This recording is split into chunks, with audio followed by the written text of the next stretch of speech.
Welcome,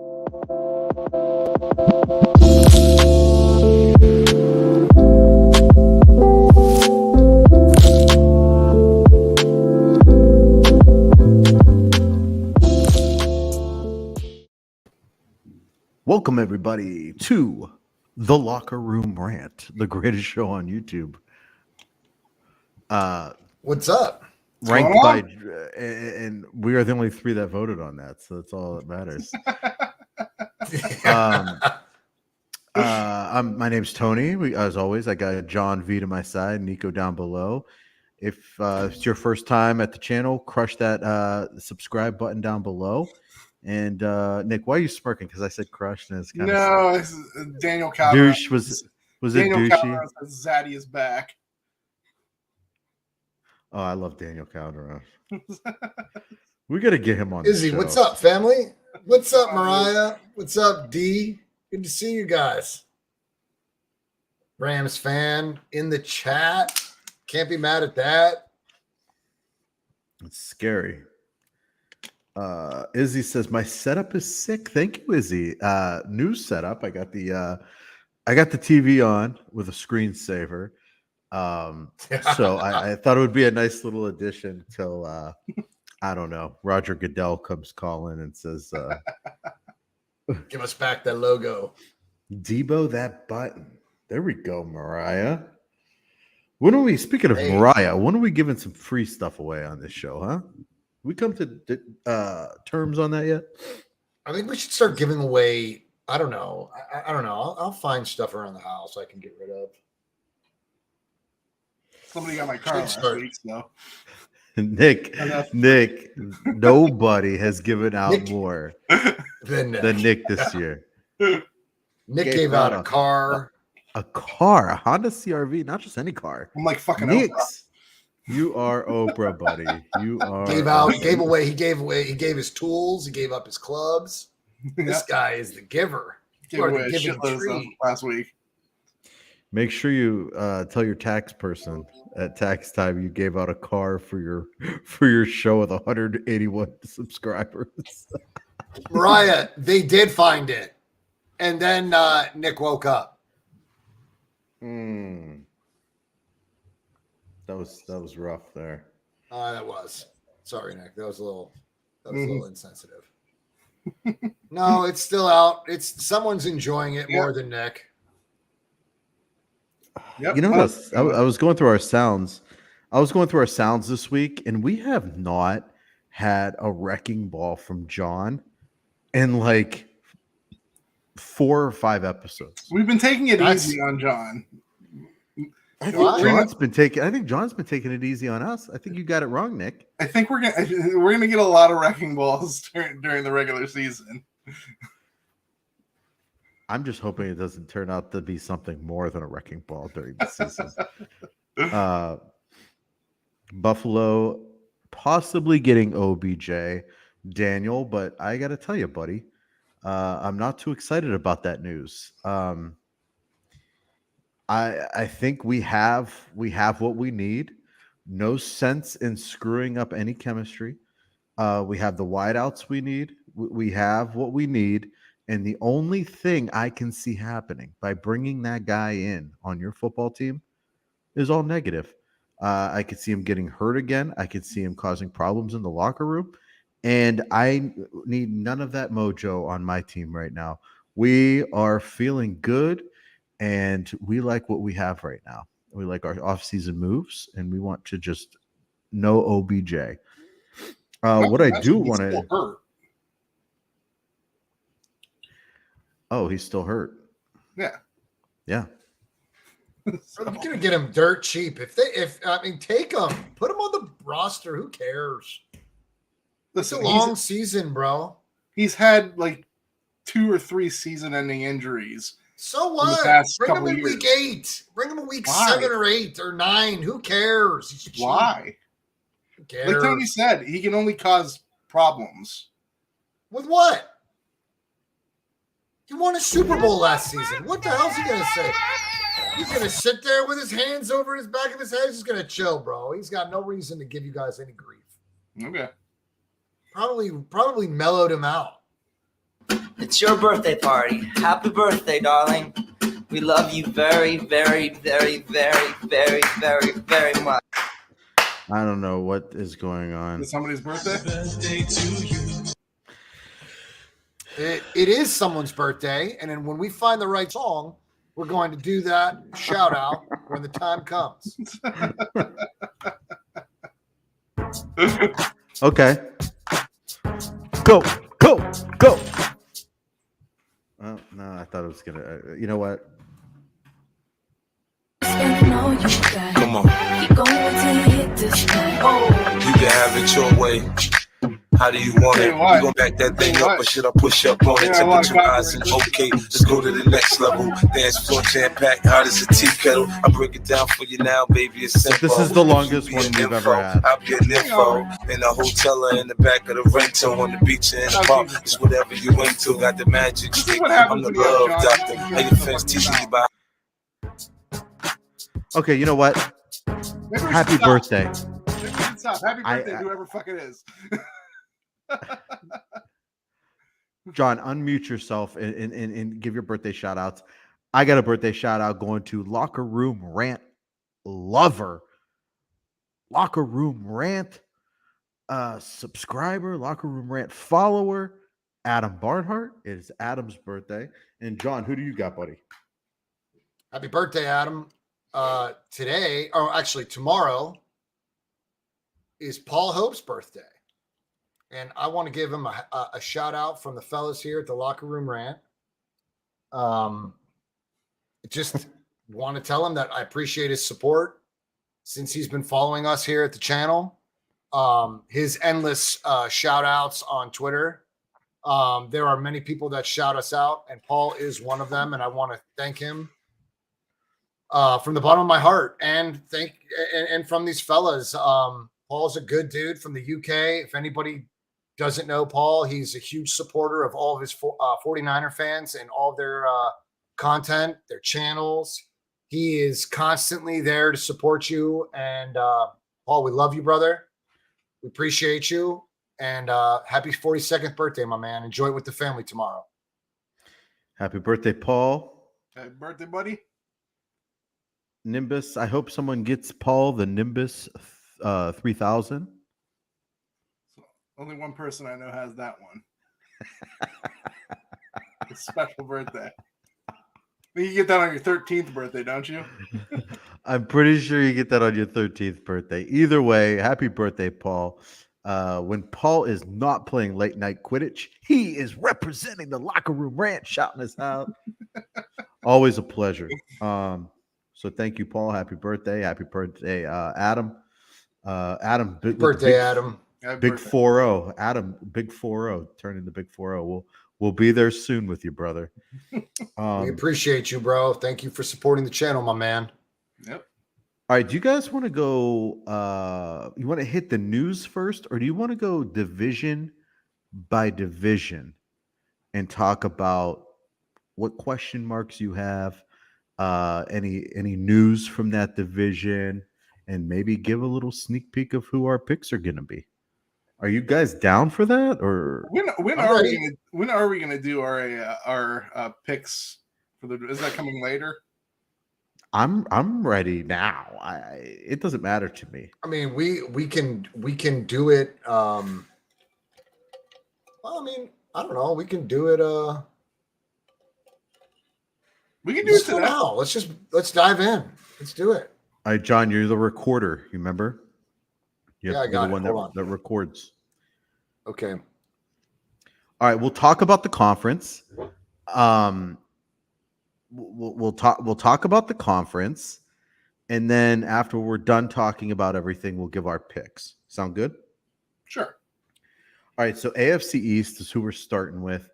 Obviously, big injury news yet again hitting those New York Jets. Mekhi Becton, it's looking like out for the year again. That's going to be 2 years in a row, guys. Once a guy's out for 2 years in a row, there's a good chance it's going to be 3 years in a row. This guy's career might be over. We don't even know it. Yeah. And they're not even into heavy contact yet. So maybe they rushed him back. I don't know the situation, but huge loss to the Jets. What questions do you guys have any comments on that? And where's your biggest questions? What's your biggest questions as far as the AFC East is concerned? Nick, just so you know, the AFC East is the Bills, the Dolphins, the Patriots, and Jets. I actually have it right here. Good. Yeah, I'm terrible with divisions and all that stuff. And life in general, but go ahead. The Becton injury, you can't really state how serious it is for the team, not even just for the player. God hope he makes full recovery. But Becton's the blindside protector. He's the left tackle. He's the prize on that offensive line. Without that, Wilson's going to have tons of pressure coming at him again. I think it's a devastating injury for the Jets. I think it's a devastating injury for Zach Wilson. That offense might have been pretty good with Becton in there. I don't think they're going to be as good. As far as the division goes, I mean, the Bills are definitely the class of that division, but my team that's going to improve the most and is going to be a playoff team is the Dolphins. I think the Dolphins are supremely talented. They added a ton of pieces. I know there's not a lot of people that believe in Tua, but I think he's adequate. The Patriots, they're going to be steady, but I don't think they're going to beat those two teams. Did they move back to the right side? John, what do you think, buddy? What are your question marks in this conference? I'm really pulling for the Jets. I really am. I really think that they have a chance to win a few, maybe even beat the Patriots and fall third in that division, because I've got the Bills first, Dolphins second, and I've got the Jets. I've got the Jets in the I feel like the Patriots are. I don't know, man. I don't know that they made enough moves. I don't know that they've made enough moves to really be relevant, to be who they've been. I just don't think they've made enough moves to do it. So I'm going to say that the Bills are going to win the division, hands down, in my opinion. I had hoped. I don't know that Mekhi Becton makes much of a difference in the outcome of the season, but I'm pulling for Mekhi Becton to get better and find somewhere else, dude. Get the hell out of New York. My God, it's going to be the end of your career. Get out of New York. Don't they have that field that you say is kills every player? Eats up the 49ers. It eats up everyone. Swan song, man. Good to see you, brother. Thanks for supporting the channel, man. I appreciate you coming. Yeah, man. MetLife is death to all teams. Their kneecaps. Just fuck. Get out of New York, bro. That is a shit show. We got a Swan Song. I don't think I've ever seen Swan Song. Swan Song is a good dude. He is extremely supportive of all content creators that are 49ers. And he's going to support you guys along the way as well. Swan Song it is. Welcome, Swan Song. Let me tell you what scares the shit out of me about the AFC East. I could probably go through every single team in the NFL, and they have some type of storyline, some type of drama going on, some type of big splash they made in free agency or draft pick. There is one team that nobody is talking about. Nobody is talking about the New England Patriots. Nobody. I haven't heard shit since last season, maybe in week 15, about the New England Patriots. And I haven't heard anything since. They're flying way under the radar. And I don't know if you guys remember this last year. They were a stone throws away of making the playoffs. They almost won the division over the Buffalo Bills. And come week 14, I think it was about week 14, they were winning the division. It was their division. They were going to win the division, make the playoffs, and do who knows what. I'll tell you what. They didn't get worse. If anything, they have. We can't do the John. We can't do the things. Can't do what things? We can't bring up the chats on the screen because it like screws the overlay up.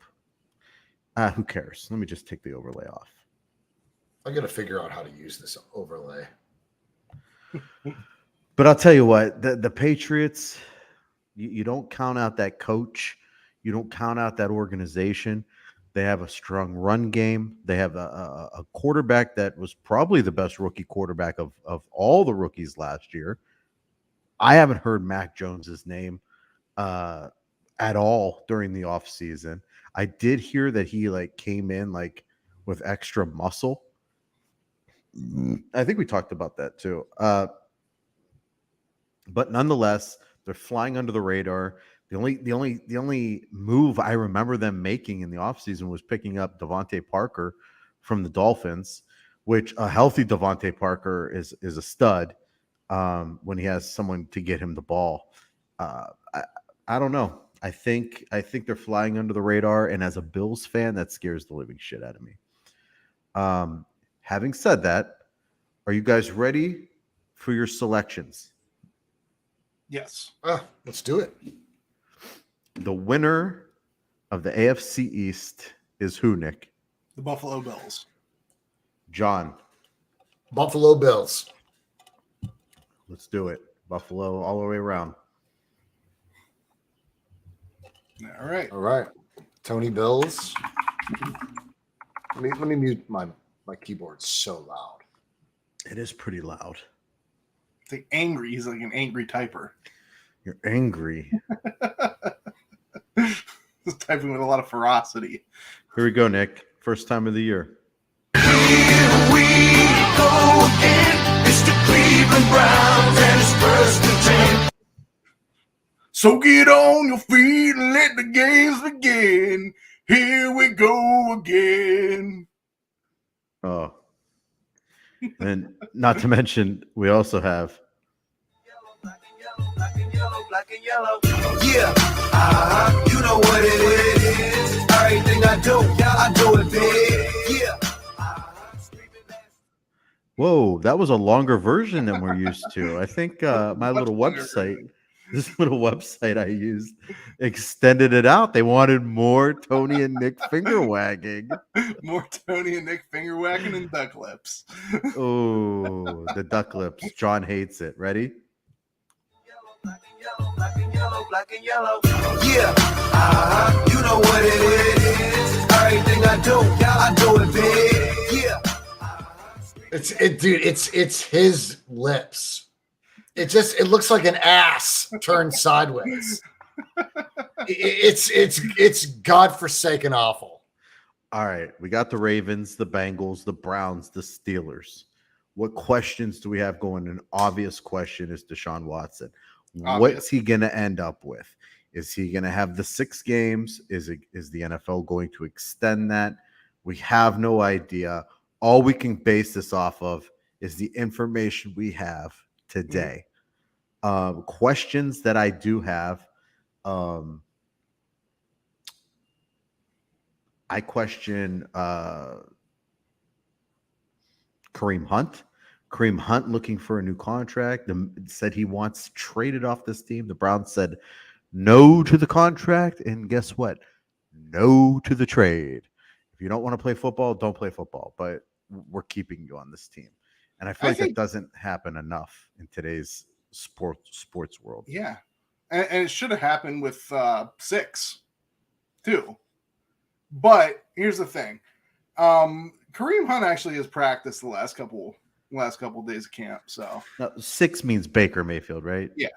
Okay, you just can't say 6 on this show and expect people to know who the fuck 6 Nobody is. knows 6. Okay. No one knows Baker Mayfield. No one in California or New Jersey knows Baker Mayfield's fucking jersey number. Okay. Okay.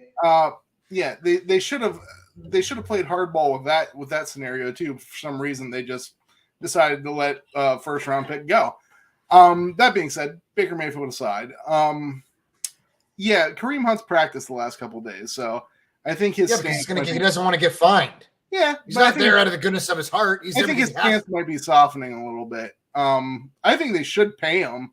I don't know if they necessarily should extend his contract because, to be honest, I don't think he's going to be on the team next year.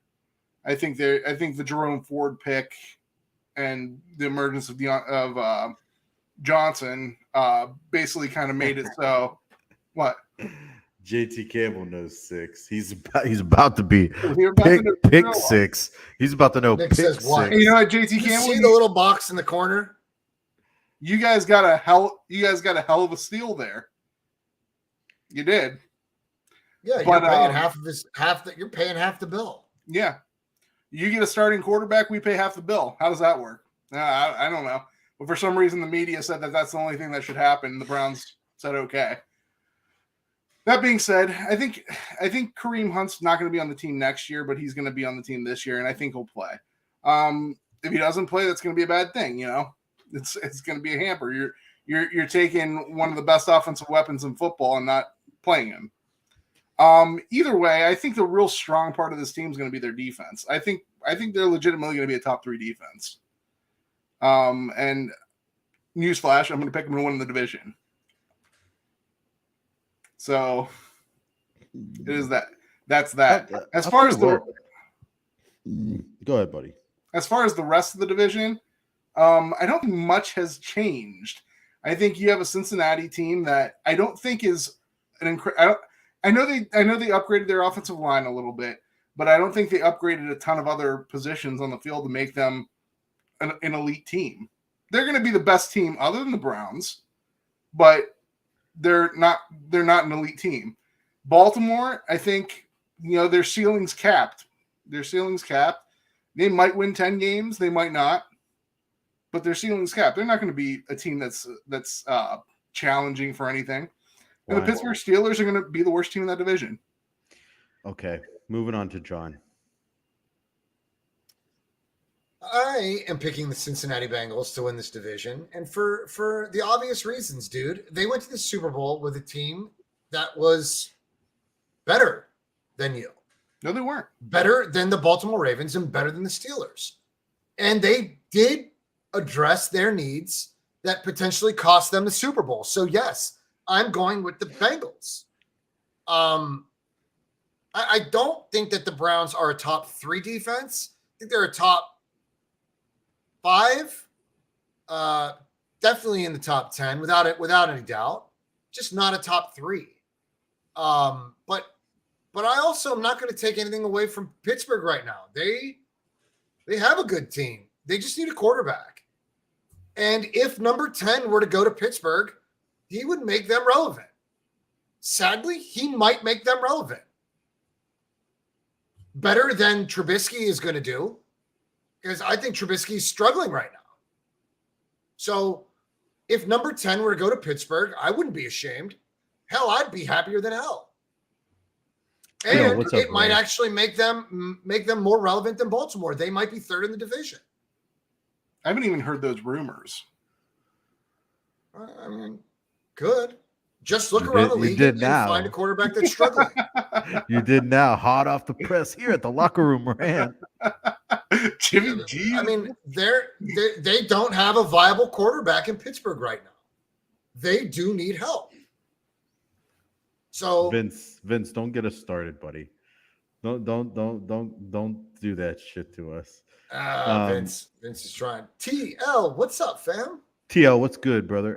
We got I'll tell you what. I got to thinking the other day. These Browns are something else. And what do I mean by that? So Odell Beckham was a troubled guy. I know everyone says, "Well, what trouble has he been in?" There was shit attached to his name before he got to Cleveland. Cleveland is a team that rolled the dice on Odell Beckham. Mm-hmm. Okay, that's how I see it, at least. Yes.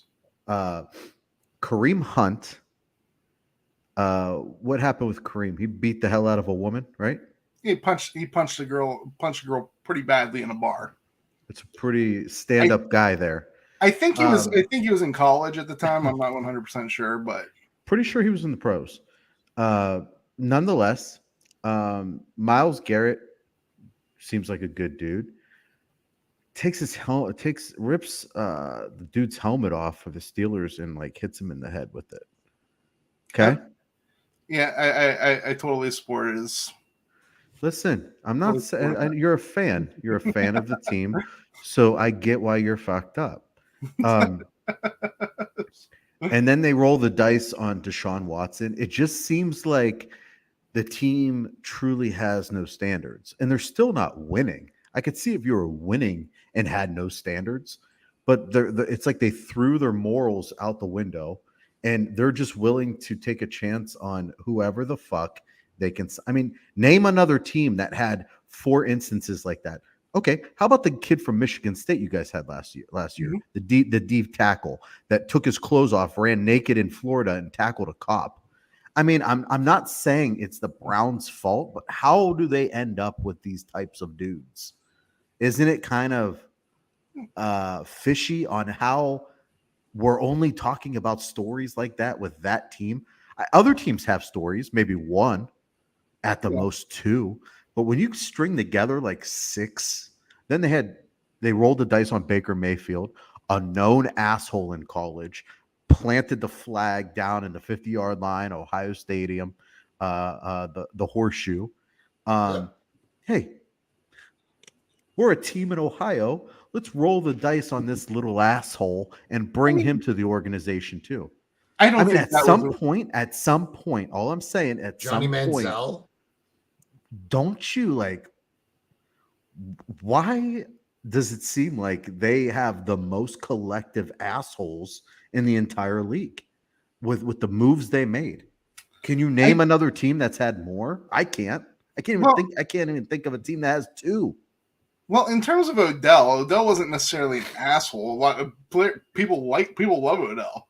Okay. But the only thing about Odell is Odell is a prima donna too. So if he's not getting his way and he's not winning, then it's because he's not getting the ball enough. That's essentially the reason. But as far as like character issues, I mean, Odell's never really had that problem. Manziel was a terrible person. Baker Mayfield Baker Mayfield had your common kid type issues. Like he got in trouble, he ran away from a police or something like that. But he's an asshole. Everyone knew he was an asshole. I mean, a lot of people like Baker though. Like that's the thing. But he was an ass. All I'm saying is he wasn't that stand-up guy. He wasn't like a Tua, or he was someone that when you drafted, it was like, oh, I hope you're ready for this guy. You know what I'm saying? Like now the Kareem thing. I know he got suspended when he was in the pros, but I think it happened when he was in college. It was right before he came to the Browns. No, it wasn't. He got suspended. I'm sure it was in his NFL career. He got suspended from the Chiefs. Okay. But I think it happened when he was in college. You gotta realize it. What are you talking about? The Kareem Hunt incident. It might have happened. Might have happened during his rookie year. I don't know. Pretty sure that happened in the off season. No, it didn't. It happened during the season because he got cut from the Chiefs. Was it him that did? Was this at a hotel lobby or was that Ray Rice? That was Ray Rice. Yeah, that was Ray Rice. That was in Vegas. Yeah, I can't remember the Kareem Hunt thing, but why does it seem like they continue to go after those types of individuals? Like you never see like John, who's the biggest asshole on your team? You probably don't even know. Well, I mean, we had some. I know we had some trouble, but it wasn't anything. But it wasn't anything. I mean, it's like we had Alden Smith who made headlines quite a bit, you know, as a Niner and then, you know, as a Raider, and I don't even know where the hell else he went. We drafted what's his face, the linebacker from Alabama. Reuben Foster. Yeah. Yeah, Reuben Foster was a headache. But the writing was on the wall at the combine when he was acting out of line. So I mean, it's just like I just yes, have the Browns scooped up quite a bit of shit. Yeah, I don't know why. You would think an organization that has a reputation of sucking for so long and making just bad decisions would steer clear of all the trouble and drawing any more attention to their organization. But they don't. Kareem Hunt's been an exemplary. Besides for that one instance, he's been exemplary. He hasn't been in any trouble whatsoever. Like Did Ray Rice get a job after he beat the brakes off his wife in that elevator, dude? Ray Rice didn't get another job because Ray Rice was past his prime. Yeah, people deserve a second chance. Okay, all I'm saying is your second chance is coming from the Browns. Where was Kaepernick's second chance? All right, let's move on. We're going down the rabbit hole. I just wanted to point that out because it was something I was thinking about. Let's go with who are your picks? Let's hear it. Mine's the Browns. Nick with the Browns. Let me write it down. Tony, who you got? I've got the Bengals winning that division.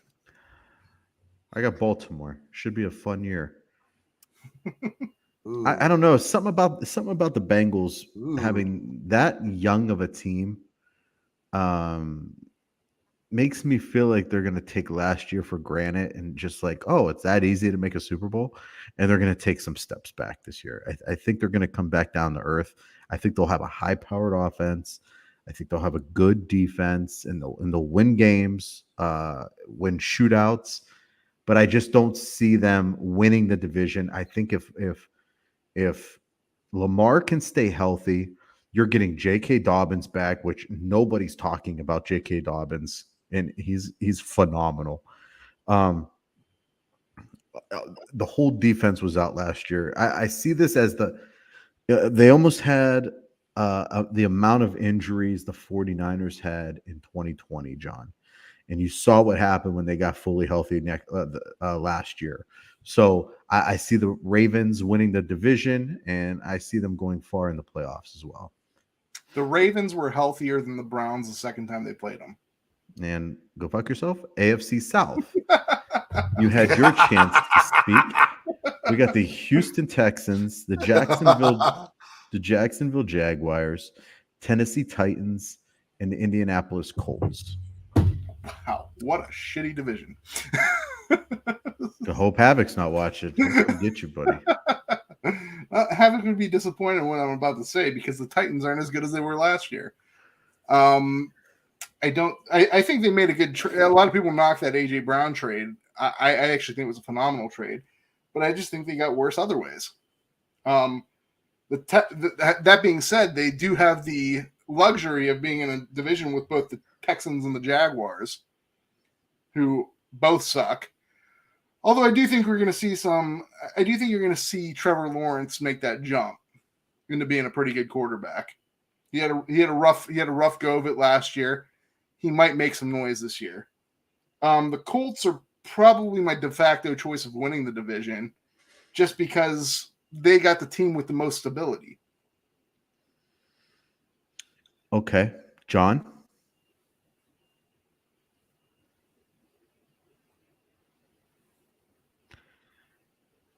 Okay. All right. I'm going with the Colts. We weren't picking yet. We were just talking so far. Okay. Okay. So you got the Colts. Go ahead. Give your little Matt Ryan love affair. No. Everyone knows I'm pulling for Matt Ryan this season. I don't even have to repeat myself. Michael Pittman's going to have a season with him. I think it's going to be a great. I think they're going to win that division.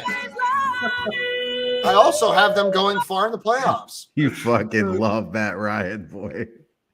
I think that the Colts finally have a quarterback to win. They have a good roster. I believe that they're going to win. I think they're going to win a lot of football games. Okay. Nico is a good sport. You're right about that. You're right about that, Swan Song. Because if Nico wasn't a good sport, we would have been dead a long time ago. I mean, the Titans are. I mean, they drafted. The hell is his name, Nick? We talked about him. We just talked about him again. The kid from Arkansas. I can't remember his name. He was a first-round pick, right? Who are you guys talking about? The receiver from Arkansas. The receiver that the Titans gave up AJ Brown. They moved off of AJ Brown. They drafted this kid. What's his name? Yeah, I forget. He's like an AJ Brown clone, basically. Treylon Burks. Treylon Burks. Okay, so Treylon Burks in that offense, not much has changed. I mean, they're going to be a strong contender there. There's nobody else. The Texans aren't going to do shit, and neither will the Jags. So I'm not really putting any emphasis on them. I still think the Colts win that division. I think they're the better team. Yeah, I'm going Colts as well. And it's not because of how good I think the Colts are going to be. It's because of how bad that division is going to be. I'm going to give it the nod to Jonathan Taylor. I think just he has a big enough year with that monster offensive line, and they just break teams down. Got a good enough defense to win games. So I'm gonna go with Jonathan Taylor and the Colts to win that division. I'm pretty sure I picked the Colts last year and they fucked me, but I'm picking the Colts again. I'm bound to be right. Yeah, I'm with JT. Colts win with a 9-8 record. I'm with you. Very well be. All right, so all three of us pick Colts. Yep. That's so far the AFC North is the only thing separating us. All right, we're about to get rowdy here though in the AFC West. What questions do you have about the West? Do you think the Broncos are kind of flying under the radar? You got big moves with Devontae Adams coming in, Tyreek Hill going out, John's other lover boy, Mr. Herbert, over there with the Chargers.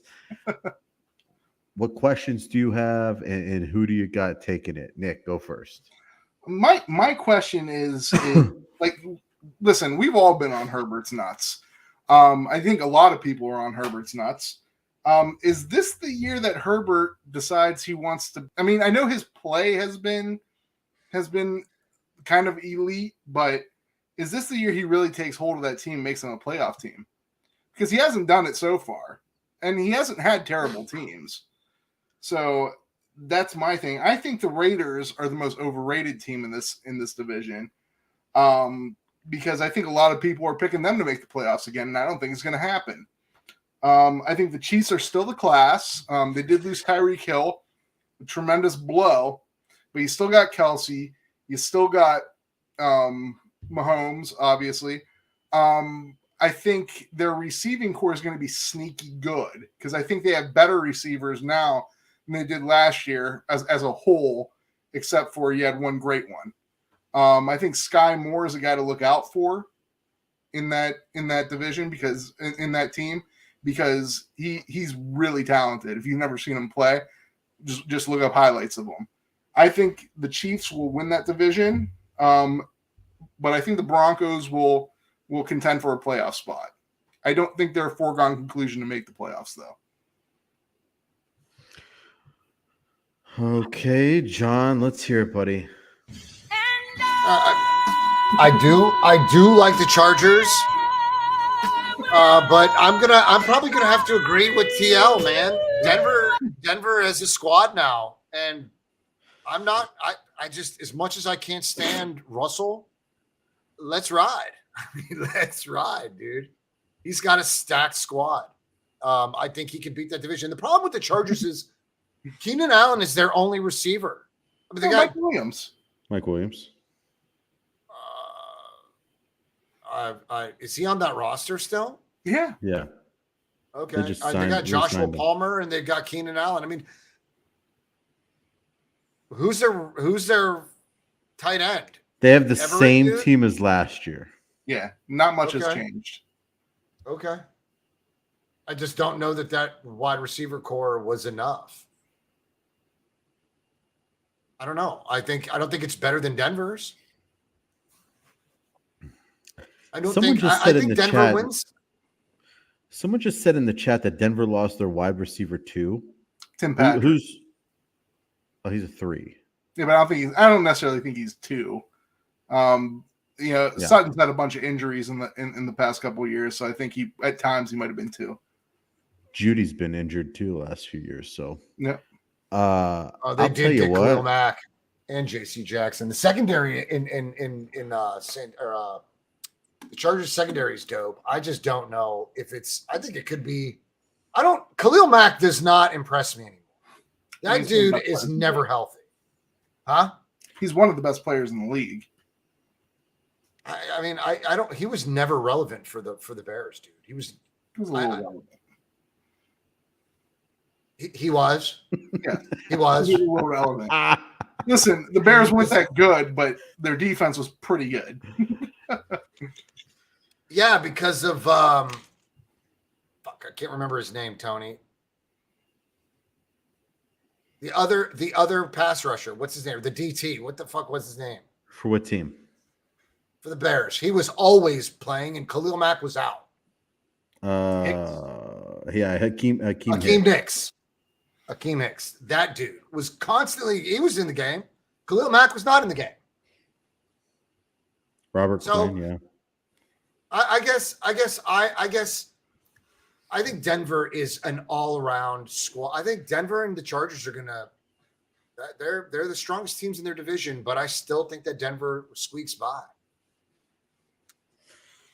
Boy, that Chargers team, I don't see how they should lose. They're stacked on both sides of the ball. Their offense puts up huge numbers. Their defense this year should be absolutely disgusting. Bradley Chubb. I'll tell you what.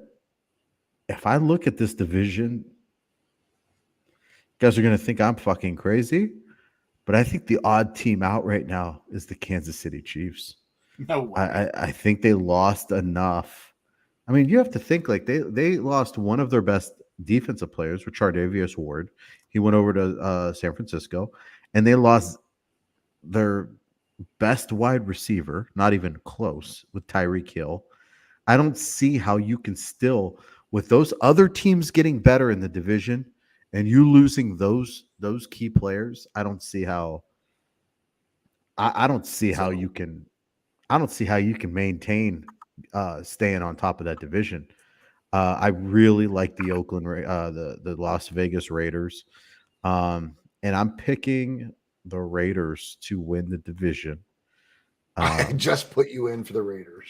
I mean, you already did. I knew you were going. Tony loves the Raiders this year. I know. I've been fucking. I knew it, dude. I literally just typed it in. Derek Carr's. You know what? I need this. I need this right now. You put on Derek Carr's ball. Derek Carr and Devontae Adams. You think it's going to be the greatest thing on earth? I got Derek Carr winning the MVP. Man, TL's with me. Got the Chiefs finishing third in that division too.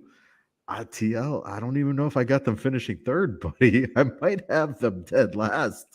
That division's that good, and I think they lost too much. I don't think people understand how dynamic Tyreek Hill is and all the attention he causes on defense.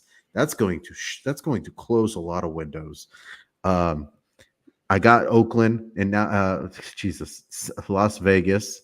They're always going to be the Oakland Raiders to me. The Las Vegas Raiders, and now it's time to pick our wild cards. We got 3 wild cards, guys. All right. So Nick, first, John, you got all these written down, right? Nick I'm has working on it. Yeah. the Nick Bills, didn't the pick a winner of Browns. that division. He took Me? the Chiefs. I picked the Chiefs. Oh, he took the Chiefs. You took the Broncos. I did. All right.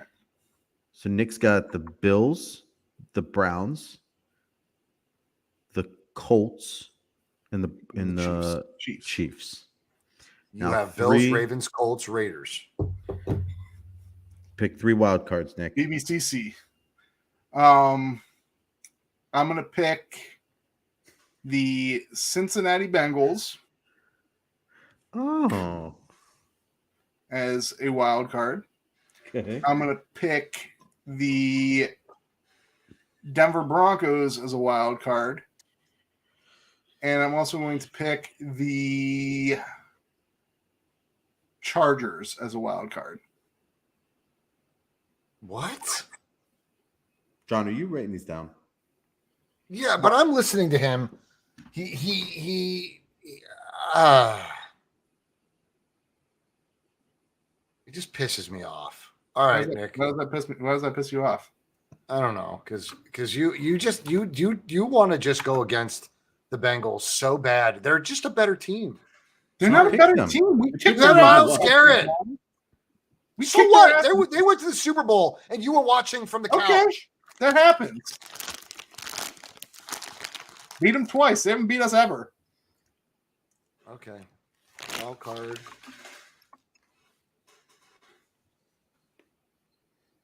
Bengals. Chargers. Okay. Where you going, Squirt? Oh, yeah. All right, Okay. John. 3 wild cards, bud.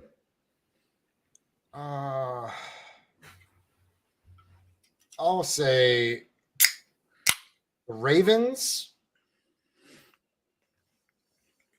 and the Chiefs. One more.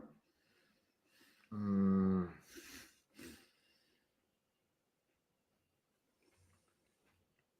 was Nick's third? Chargers. I didn't record it. You got Bengals, Chargers. I had Bengals, Chargers, Broncos. Bengals, Chargers, Broncos.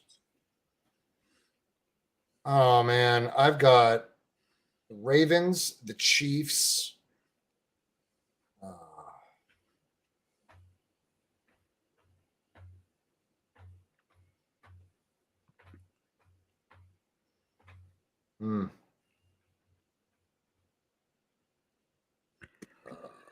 Raiders, I guess. So you're not putting the I do Chargers in not- there? No. I don't Okay. think that they'll be a wild card team. Okay. All right. Let me write you down there, Nick, for okay, Tony, you. I am going to go with JT, I am, man. I am. I type because my keyboard's so loud. I mute myself, but I am. give me them fucking Patriots. I'm gonna take the Patriots, the Chargers,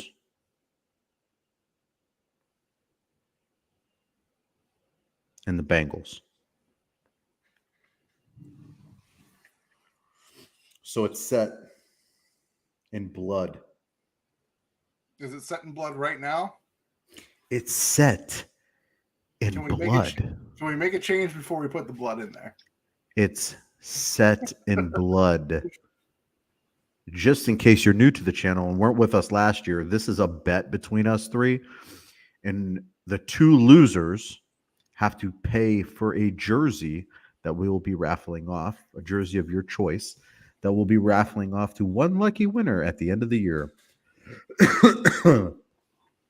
Or should I say, Nick and John will be paying for a jersey of your choice at the end of the year. Yes, that's who got last year's. Oh, Was it Vince? I think Yeah. Vince won that. Yeah. Vince won that one. All right. So let's keep going. NFC East. Nick, go ahead. Google who's all in the NFC East because you have no business being God on a damn, sports show. dude. I have trouble memorizing that. Dude, it's the Cowboys. It's the NFC, dude. NFC. I know who's in the NFC. I just don't know which division. NFC least. So you got the Cowboys. They had a little bit of a defensive interruption by losing Randy Gregory. That's gonna hurt. I don't feel they lost Amari Cooper, although he wasn't the biggest part of their offensive last year. Something about the Cowboys tells me they're not going to do as well as they did last year. I actually, I hate the Eagles. But I feel like they have a floor that's like fairly high, and the Giants I just see going nowhere. I feel like the Commanders can actually take this division. I feel like they get a healthy Chase Young. Their defense is really good. Their defense is really, really good. The only thing that I have a problem with, but I think you can win with them. I don't expect anyone out of this division to do very well, like go deep in the playoffs, but I feel like you can get to the playoffs with Carson Wentz. I feel like the Commanders are going to take the division.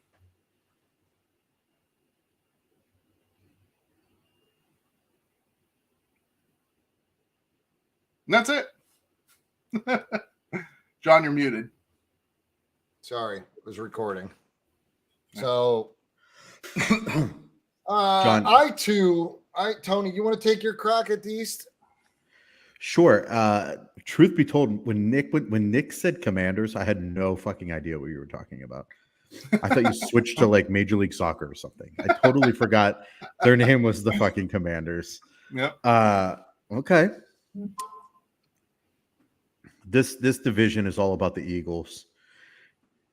It's all about Jalen Hurts. It's the defense. It's AJ Brown. It's excitement. I'm excited to watch the Eagles. I gotta tell you, I'm not excited for anything else in that entire division. I think the Cowboys are going to stink. I think the Commanders are going to stink. And I know the Giants are going to stink. I think it's the Eagles all the way. And I'm taking the Philadelphia Eagles. Okay. Yeah, I agree. I think it's Philly. Philly, and it's simple. It's going to be easy. They're going to be awesome. So Philadelphia for the three of us. Got it. Nick, you took Philly? No. I'm sorry. You do what? I took the Commanders. Oh shit! I wrote you down for Philly. My bad. Well, you better change that shit. All right, relax. Relax, hillbilly. I got you. Okay. I got Philly. Tony's got Philly. Nick's got Washington. Got him. Okay, let's head over to the north. Google it, Nick. For those of you that don't have to Google, you know that it's Detroit, Chicago, Minnesota, and Green Bay. All right. Go ahead. Yeah, Nick, go ahead. All right. Let me just jump right in there because I'm Nick and I can basically say whatever I want, whenever I want. Listen, I think we've already established the sequence of order here. Go. Bears are going to stink. They're on a rebuilding team right now. We are going to destroy them. Lions are all our second favorite teams, but I don't think they're ready. The Vikings are going to be what the Vikings have been pretty much for like the last 10 years, an average team. I see no reason that they've gotten any better, and I see no reason they've gotten any worse. And I think the Packers are still the class in the division as long as Mr. Rodgers is there. I don't care that Devontae Adams isn't there anymore. I think Aaron Rodgers will make a new Devontae Adams, just like he made Devontae Adams the new Greg Jennings and Randall Cobb and all that stuff, So I think Rodgers is going to just do what Rodgers does. Me too, TL. I'm going Vikings, bro. Devontae Adams was a huge blow. And they also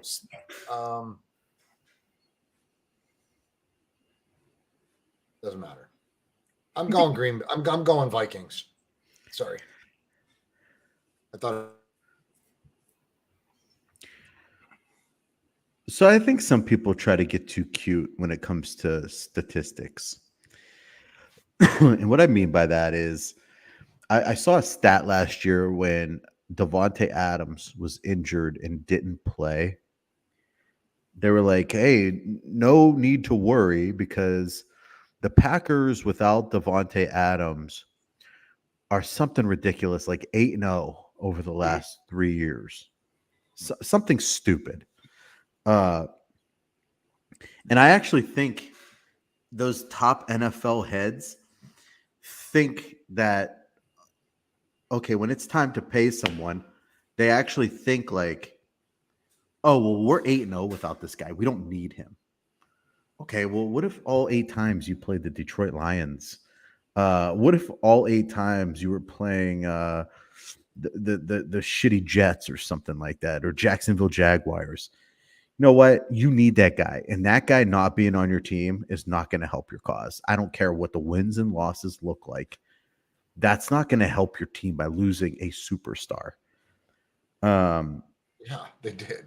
I'm not saying I'm not saying they're better without Devontae Adams. I just said Aaron Rodgers will make somebody else as Devontae Adams. He might not be as good, but he will make it work. Not being as good will probably make you not as good of a team, not as good of a record. I mean, I think the Packers. I mean, you got to think they didn't just lose Devontae Adams; they lost Valdez Scantling. They did. What happened to Bakhtiari or whatever the hell his name is? Is he still there? Yeah, he's still there. He's been hurt the last couple of years. He might be hurt now. I think he's projected to come back at the start of the season, before the start of the season. You know what? They get a nasty defense, and the defense is why I can see them winning a lot of games. I think Rodgers will have enough to be that field manager. That's a good, JT, that's a good idea. Yeah, you do need a drink.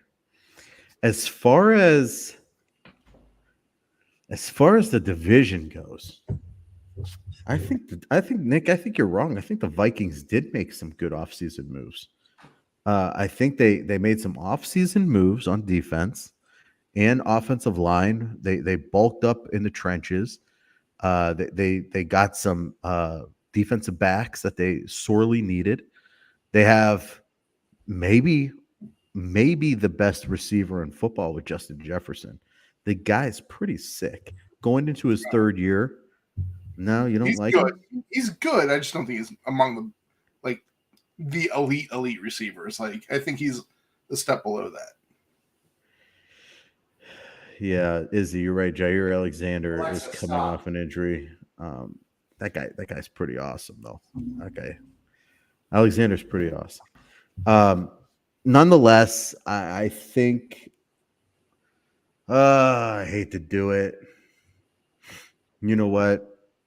I'm not gonna do it. I'm going with the Vikings. I think they have enough to win. I don't think that division's gonna be shit. I'm gonna go with the Vikings, and probably kick myself in the ass after the year. So, John, mark me down for Vikings, please. Okay.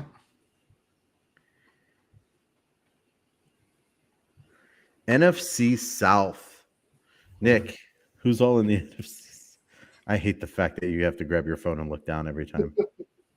It's the Panthers, Buccaneers.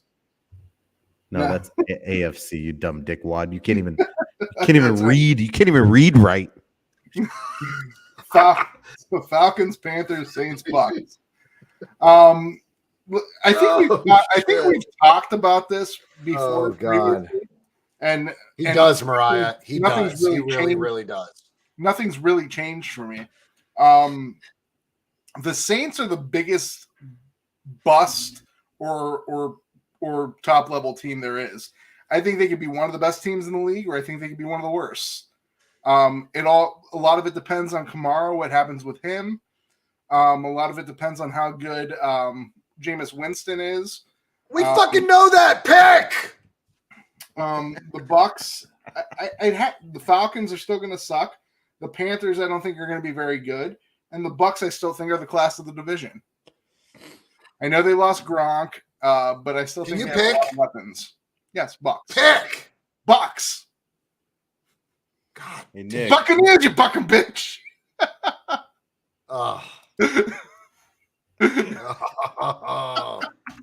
Oh. Tempers are starting to flare here at the locker room rant.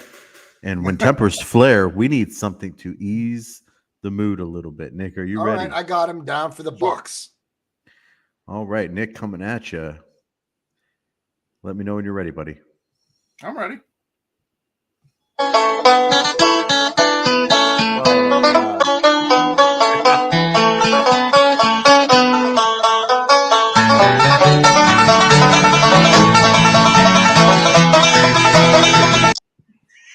He's not right.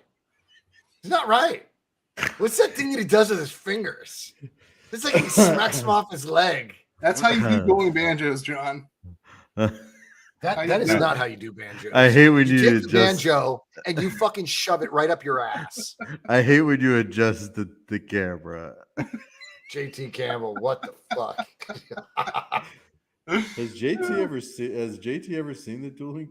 I don't think he's ever seen the dueling banjos. In a while. I do not think that he has ever seen Nick do the dueling banjos. Dude, wash your eyeballs tonight, bro. Just take the contact solution, JT, and squirt it right in your eye. Mariah, poor Mariah. Jeez Louise. Yeah. Okay. John, who you like in the South, buddy? Man, I gotta tell you, I like the Saints. I really like the Saints. I don't know if health is gonna be like they got Taysom Hill. They still have Andy Dalton on the back end there in case that ankle of Jameis is not right. But I think that was just minor. I think he tweaked it. I don't think it was serious. That being said, he's not historically healthy, so they're in good hands if they have to change quarterbacks. So I think I'm going to go with the Saints. The addition of the Honey Badger in the secondary, they get Michael Thomas back. I think I'm going Saints. Boy, if they just... Oh, yeah, and Landry too, right? Yeah, Olave. I can't say enough about their offseason pickups. I mean, they knocked it out of the park. But I need to know more about Alvin Kamara. What is going on with this dude? How have we not heard a word? I don't know, dude. Football's like 30 days away. How have we not heard about Alvin Kamara? What is going on with Alvin Kamara? Someone needs to tell me. He's like a secret agent. I swear to God, this dude is just, you don't hear a lick about his transgressions. I don't know. I don't know what's going on. You know what? I'm about to get real crazy. I get crazy for at least one of them, and I'm going to get crazy in this. I know what you're going to say here. I'm Because you might as well cue the music up with this one too. You need some music? Why? Why do I not know where he's going with this? Because you don't pay attention. I know exactly. Oh, I pay attention. Is he going Panthers? Oh, He's going JT Panthers. Campbell. JT Campbell. You and me, baby. I'm taking the Panthers to win the division. I think Baker plays the best football of his life. I think McCaffrey stays healthy for one time in his life. Me and JT Campbell, boom, we are going Panthers, baby. Write it down, John. Okay. All right, Panthers.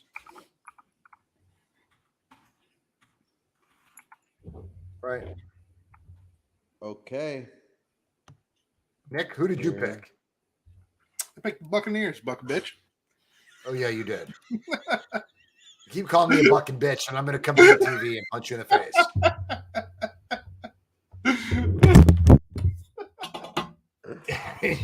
Oh shit! What happened? What happened? Did you knock your lamp off of your TV table that you're using as a desk? I knocked my microphone off. You know those little wooden tables you guys eat on when you were 7 and you watch TV? That's Nick's desk. That's not true. Then you can't get those this high. Prove it. You probably put it on bricks. You hillbilly. No, I got a little bit bigger of a desk. I used to use like a full size folding table. That was just too much. All right, let's get to the moment everyone's been waiting for. The NFC West. John, we're gonna have you go last, buddy, because we got to play about 4 or 5, Okay. 6 Whitney Houston songs for that one. Well, then you go first. I'll go first.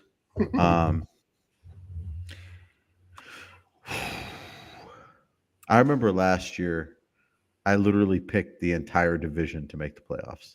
Yep. I am way against that this year. Seattle is going to suck balls, even with my boy They are not. Kenneth Walker. They are not good. Toting the rock. I got to tell you, it comes down to two teams, the Rams and the 49ers.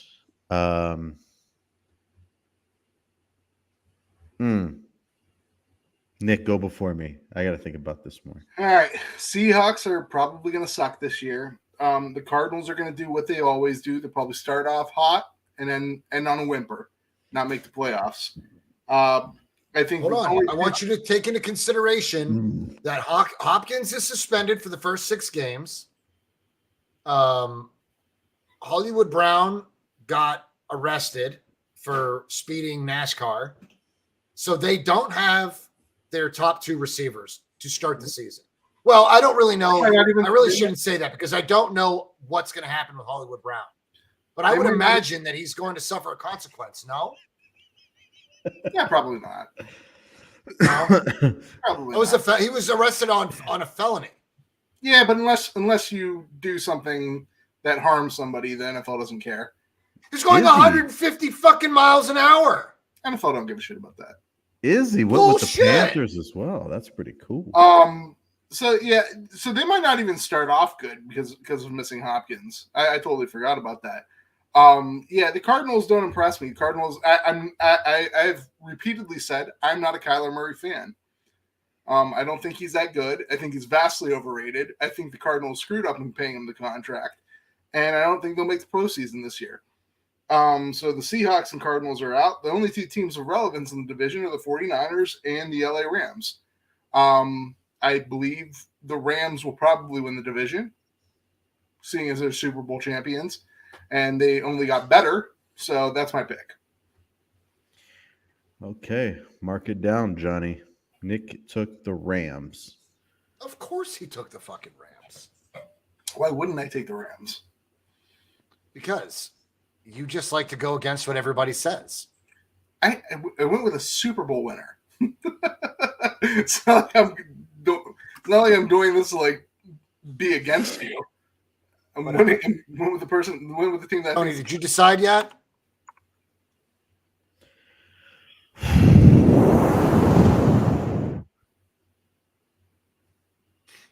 So I got news for you guys. I know John knows this because he caught me somehow. I don't know how he caught me, but he did. I've been doing a lot of channel surfing with these 49ers. They're fucking sucking me in, man. I think I'm getting brainwashed. They're sucking me in on these other channels. They're doing it to me. I'm up late at night, and instead of looking at like Buffalo stuff, or instead of looking at stuff that I actually. What, Nick? What? You don't have to look at Buffalo stuff. I'm just like I'm fixated on the story of the 49ers this year. I'm like obsessed with it.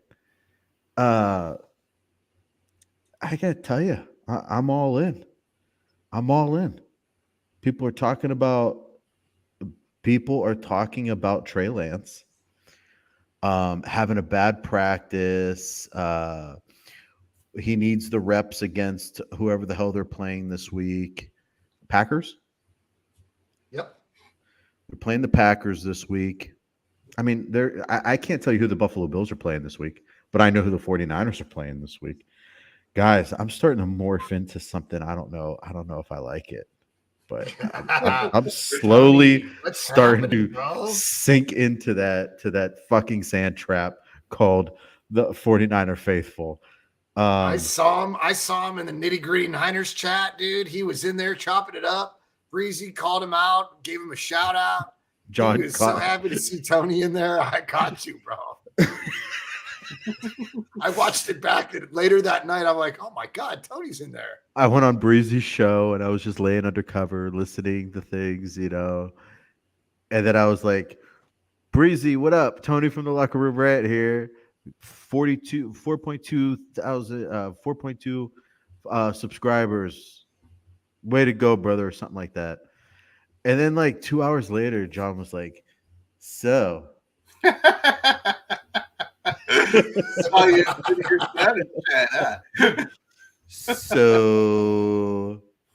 I saw you're the 49ers Breezy show. I heard he gave you a little shout out there. I'm like, stay the fuck away from me, John. Let me live my life. Let me live my life. I was on that Faithful Lead chat last week as well. They're drawing me in, and I gotta tell you, I am going with the 49ers. I am all in. I'm all in this year. Yes.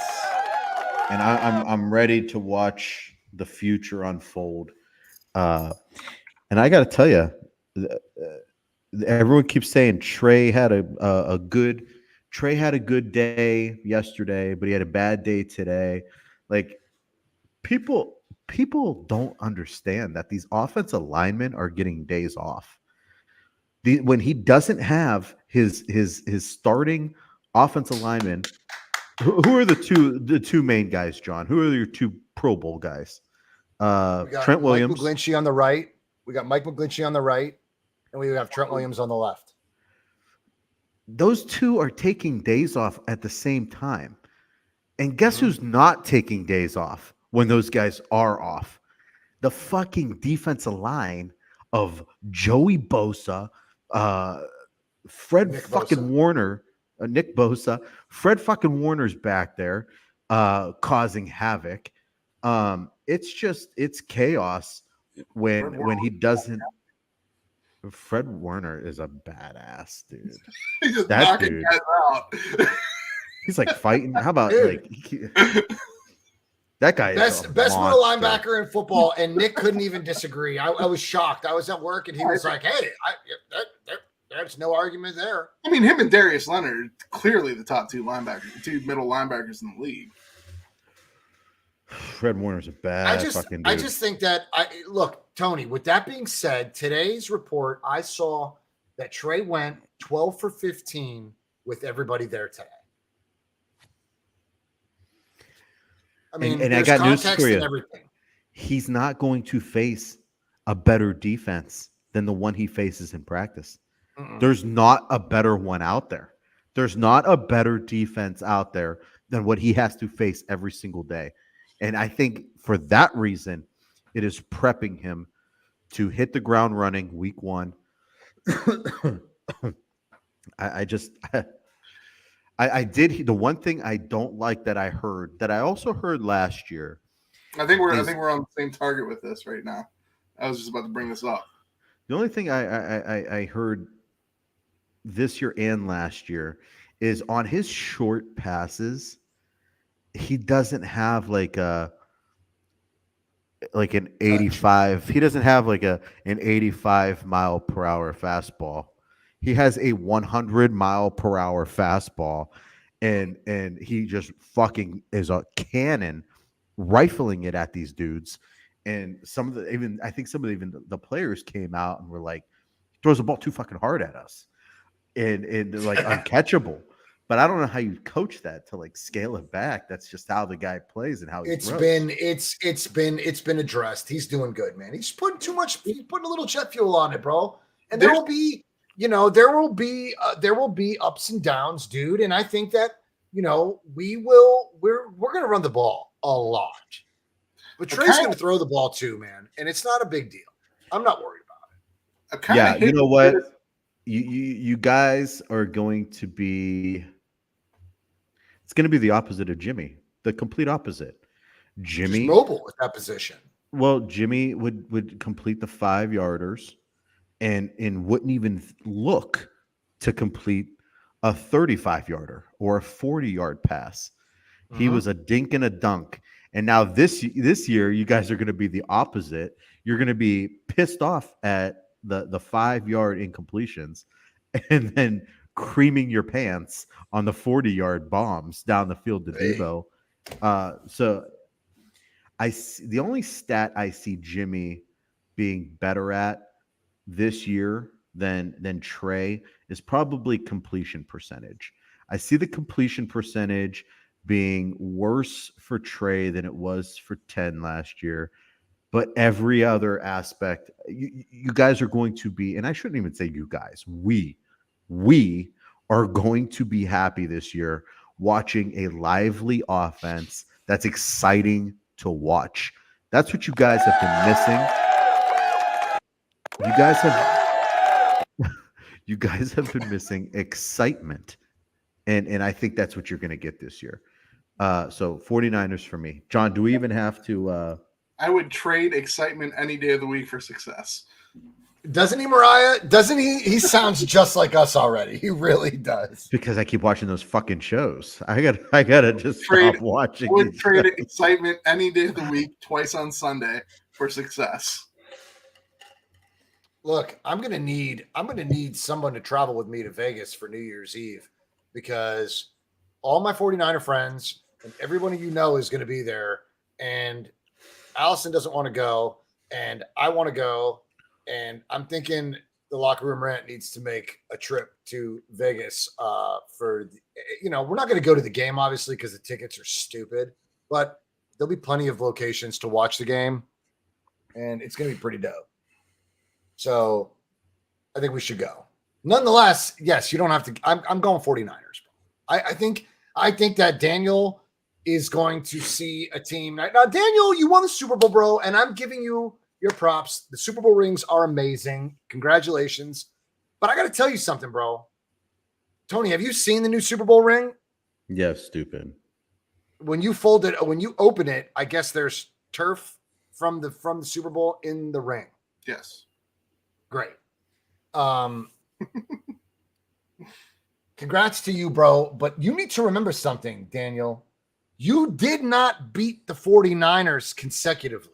We beat you consecutively. You were bound to win one. You won the big one. Congratulations. You won the NFC Championship. But we're coming back for you, bro. And it's not going to be – this is probably like – I used to love and hate the San Francisco-Seattle rivalry. But now that that's faded off, that Rams rivalry with San Francisco is going to be one for the ages, man. I cannot wait. Cannot wait. Can't wait. I can't wait for Donald to meet his father again. It's like we have Donald Sr. on the line waiting to meet his son. It's just Brunskill's your daddy, bro. I don't know what to tell you. All right, so we got our picks in for the division winners. Now we need the 3 conference wild cards. Yeah. Nick, pull up your little cheat sheet. Yep. Again, Douche. with the cheat sheet. Douche. All right. So Quickly. I will go as my wild cards. Man, this is kind of rough to even do. I will pick the Cowboys. I will pick the Saints. And I will pick the 49ers. Now, I expect the 49ers to be a playoff team this year. Of course you do. Well, we will be. Your Browns will be watching us from their homes. I have written my name as the 49ers being a playoff team. All right, Cowboys. Who else? Cowboys, Saints, and 49ers. Okay. Tony? I'm going to go with the Rams.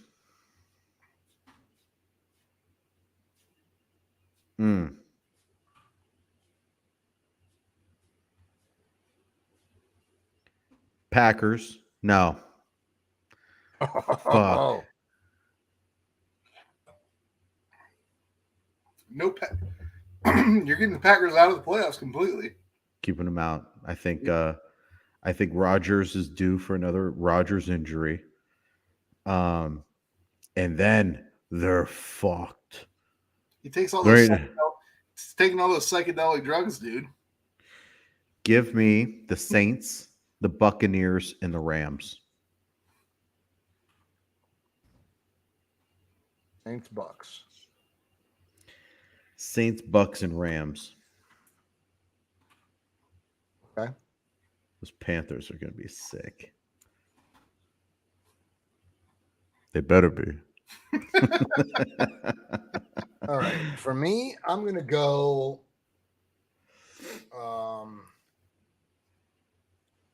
Cowboys, Packers, Panthers. Okay. Izzy, I got to tell you, 3 in the South doesn't sound that crazy when you got the Saints and the Buccaneers. The crazy one is me taking the Panthers, which I got to tell you, I just really like them. I like them this year. I think they'll be a fun team to watch. I'm just really down on the entire NFC, to be honest with you. If you told me to pick who's going to the Super Bowl right now, I'd have a hard time. I'd probably go NFC Championship, 49ers, Saints. And that's not saying a whole lot. Not with a lot of confidence. Picking the Saints. I don't know what the fuck I'm talking about anymore. It sounds like I might be buying a jersey at the end of the year. This is a lot easier last year. All right. Where are we going to now? Now we're going to bring on our guest Izzy. I want to talk to her a little bit about what she expects to see Friday versus the Packs. Her brother is a Green Bay fan, so he haggles her and teases her and makes her life a living hell. But she's always had the last laugh. So I think it's time for Izzy to tell me a little bit of what she expects in this preseason opener. Kyle Shanahan said that he was going to play Trey games 1 and 3. When is that game? Is the first one 8:30 Friday night, which is going to be kind of a pain in the ass for me because that's the busiest night of the week for me at the restaurant. So I'm going to have it on in a big. I'm going to take a TV to the restaurant because I have a little TV in the kitchen, but I want a big TV so I can see what's happening. Because this is big for me, dude. I want to see Trey. I want to see Trey in this preseason opener, and I'm excited. So it's exciting for me. Could you even imagine if he got banged up? Tony, don't say that. I know, but can you imagine where's Wood? Hey, hold on. Hey, Jimmy. No, Nobody wants Trey to get banged up. No. You know, word is that Jimmy doesn't even have word is that Jimmy does not have Jimmy, no! Fuck Jimmy! Shit, gotta go, bro. Izzy, what's good, family? Hi. Welcome to the panel, fam. Alive in the flesh. Izzy. Oh, look. Oh, the sweatshirt. The sweatshirt. Killing it. The hoodie. I had to. That's pretty sick. I got a Izzy. question for you. Uh-huh. One very important question for you. Okay. Yeah. What is your most what position group are you most excited for in the preseason opener? Preseason opener. Yes. What position group are you most looking forward to? This is gonna get a lot of people pissed off, but I'm looking forward to the offensive line. So I really want to see Spencer Burford. We've heard everything about Spencer Burford. I am dying to see it live in person against the fucking Cheeseheads. Okay. I'm dying. I was going to go secondary. I'm going secondary because there's so many opportunities for so many guys. I'm really looking forward to seeing. Yeah, but don't we kind of know who's going to be the secondary right now? It's most likely going to be Talanoa, Jimmy Ward, Charvarius Ward, and it's either going to be Jason Verrett or Emmanuel Mosley, whoever gets over their injuries first. Are they really going to start? Are they going to even risk Charvarius Ward and Mosley out there? Do you think they will? I don't think the starters are playing that much altogether because when Kyle was at the podium, he was like, I'm going to just put them in for a little bit week 1, and then they're going to play week 3, which is the dress rehearsal. But I think we're going to see more like Liam O'Neill's and the Sam Womack's and yes, Womack, Toledo. That's an Ohio kid. Tariq Castro Fields, and we're going to see some of these new linebackers and Odom and like some of the guys that aren't getting the press that everybody else is getting by all the content creators. So that's more interesting than seeing who's really going to start, because we already know kind of who's going to start in the secondary, which is a refreshing change. So okay. Spencer Burford. I feel like wasn't he on the Browns at one point in time? He's a rookie that just got picked this year. Okay. Why is everything about the Browns with you? We had an offensive lineman named Buford or something back in the day. Okay. Yes, you did. And can I just ask you something real quick? I'm not going to go into the craziness because I'll just end up cussing you out and nobody needs to see me go all Jersey on your ass. But earlier you said that if a guy didn't physically harm someone, they didn't get in big trouble. Do you forget that Calvin Ridley is out for the year and nothing to do with hurting anybody physically or otherwise? Here's the thing, Izzy. When it is in sports, there's a long history of not doing anything with gambling in sports. It doesn't have there's not a long history in football, but there is in sports. There's two people in baseball that should be predominantly baseball. I was just going to say that, Nick. That should be in Hall of Fame that aren't because of gambling issues. Mm-hmm. So there's Shoeless Joe Jackson, one of the greatest all-time hitters of all time. Pete Rose, the all-time hits leader. Both aren't in the Hall of Fame because of gambling. Now, neither of them. Well, first of all, Shoeless Joe Jackson never even bet. He was just part of the thing, but he never even actively took part in it. He just knew about it. Pete Rose, and there's never been any evidence saying that he didn't do it. Said he only bet on his team. He never bet against his team. But both those guys aren't in the Hall of Fame. Both those guys banished for life from baseball. And if they're free agents, the Browns would try to sign them. When it talks about the integrity of the game. On top of that, there's also evidence to say that actually happened.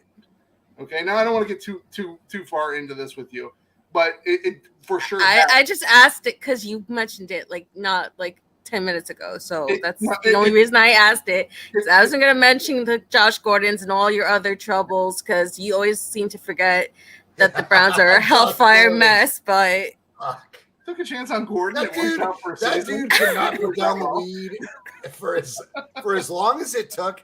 Dude, if Josh Gordon could put down the weed for a little bit, he could now smoke the weed, and he would like. I just think of how much money he lost smoking weed, as opposed to now. Like, I actually just insane. I get down YouTube rabbit holes quite often because I watch a shit ton of YouTube, and I actually stumbled on Josh Gordon's 2013 season, and man, that guy was freaking awesome. Oh no, there's no doubt. Tony, do you remember Gordon in his prime? I mean, I don't think it was 2011. Was it I mean, 2011? I think it was earlier than 2013. I'll check it real quick. It might have been early. I just watched highlights of that. That guy he was like man amongst children. Ooh, Vince, that's a tough one. I actually might go Josh. Ricky Williams was a smoker. I'll go with Josh. Yeah, but Ricky Williams had like many successful seasons in the NFL. No, yeah, but that's no fault. That's not Josh Gordon's fault. I mean, that was 2013. Yeah, that was crazy. That was a crazy year. I mean, he was just nobody could play with him. Nobody could play with him. He was awesome. okay, so John, I have to ask you, who are you looking for the most getting beat down by the? Because I need to see the Cheeseheads just get rolled over like nobody's business. So the offensive line for me is it's about as concerning as it gets for everyone. But I just that DB room is so vast. There's so much talent in there that's really what I'm like. I think it's because that's where we needed the most help last season. Yeah. That is like. I know that Charvarius Ward is amazing. I'm excited about Jimmy Ward, and I love Mosley, but I'm really pulling for. I want to see Womack, Leon O'Neal, Lenore, and Ambry Thomas. So there's just like I heard D'Amico. I heard D'Amico's presser the other day. And when someone asked about Ambry Thomas and I think it was Lenore were in the same question, and D'Amico said they are still learning. Yeah. I took that as they're not ready. And I like Ambry Thomas. You and I see things so different. It's scary sometimes. They're not ready. That's the 6th round picks aren't always ready in their second year. They might never. Ambry Thomas was a 3rd round pick that we traded. No, that was Chase Summer, but he's still 3rd round pick. Was he 3rd round? Okay. Yes. Now Lenore was a 6th round pick though, right? Tony, did you go with Snoop over both Josh Gordon and Ricky Williams? No, the question was Willie Nelson or Snoop, and I went. Oh, I might actually go with Willie Nelson. That dude carried around pounds in his RV. Nonetheless, go ahead. I find it hilarious that Randy Gregory, who also has gotten in trouble for that, is now in Denver, where it was first legalized. That's just me. So you're coming home. I think. How much playing time are you guys projecting Trey to get on Friday? Is it Friday their game? Yeah, it's at 8:30 at night. I would say maybe a series or two.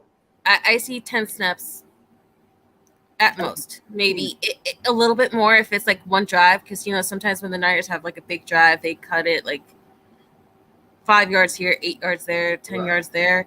It takes a little bit more than 10 snaps, but I don't see very much because, like I said, Kyle just wants him to see a different defense, and then he just wants to pull everybody out because we are the most injury cursed team ever. So we don't want to risk any more big injuries, and with mostly just getting hurt, I really don't want to risk any of the big starters getting hurt. Do you think Debo Kyle plays? said today. Personally, I don't want to see Debo. I don't either. I really think that you don't need to see Debo any more than you've already known.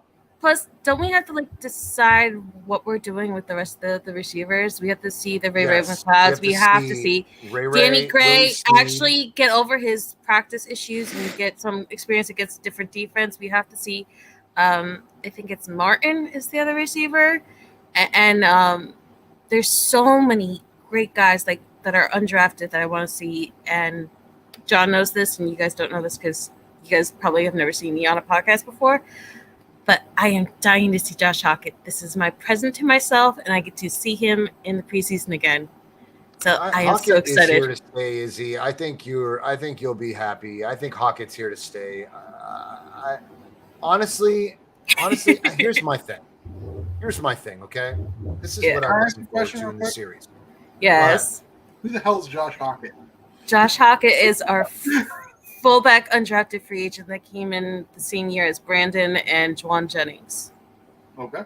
But he hasn't been allowed to start or be called up because Kyle Juszczyk is a pain in my side that will not go away more than you and your disgusting banjo dancing. Izzy is not good with. Izzy feels that I hate Kyle Juszczyk. It's not just the patient. Okay, that's what people got wrong. Pay is part of it, but it's not that. It's okay. You were there for week 3, and I'm sure these guys remember week 3 last year. Sunday Night Football, Kyle Juszczyk, short yardage, a yard and a half, 2 times in a row, quarterback sneaks, and he could not get the downs. He's used as a running back. He cannot be a running back. He doesn't get thrown the ball very much.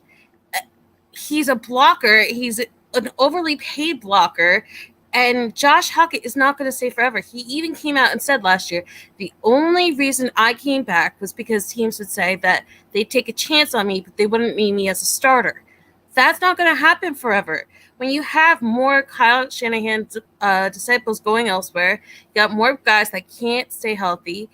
And it made no sense in 2020 because we had everybody and their mother that was hurt. And Kyle Juszczyk was like the only fullback allowed to play. And it's like, okay, but we didn't have receivers. We didn't have running backs. We didn't have anybody. We didn't have tight ends. And Josh Hockett never got to get called up. And it really pissed me off. So I got lots of hate. He's in a big shadow, Izzy. He's in a big shadow. And I get it.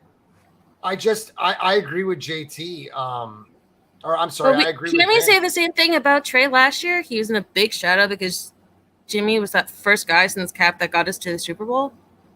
Yeah. The upside was clear, but he just couldn't break out of that whole this guy wins, the winning stat, and all that other nonsense. Yeah. It's good. But I think that Hockett gets his opportunity. And I think that he's gonna be the fullback. What you think? Okay, so what were you gonna say before next question? Because now I'm like Well, I wanted to ask you, what do you think Kyle calls for Trey? Do you think that it's plays that Trey has dominated in camp, or do you think it's maybe things that Trey struggled with? Struggled. Yeah, I think it's good. So I think it's going to be exactly like the Lions and Arizona games. I think he's going to purposely put Trey in things that he's uncomfortable with to see how he responds. Yeah, but I mean that's what I want to see, because I feel like I don't, because some of those design runs got Trey knocked around in Detroit week 1 that made me like just flinch. Yeah, but I can see the upside of it though. The design runs, we have to see Trey in. First of all, those runs versus Arizona was like 3rd and like 8. Or like 3rd and 12, where Kyle's like, run the ball, Trey. Do you remember that? Do you remember that? That was ridiculous. At one point I was wondering, like, why are you doing this to the kid? Why are you making an impossible situation for Trey and trying to capitalize on it? I'm sorry, this isn't funny. I love seeing you lose your shit.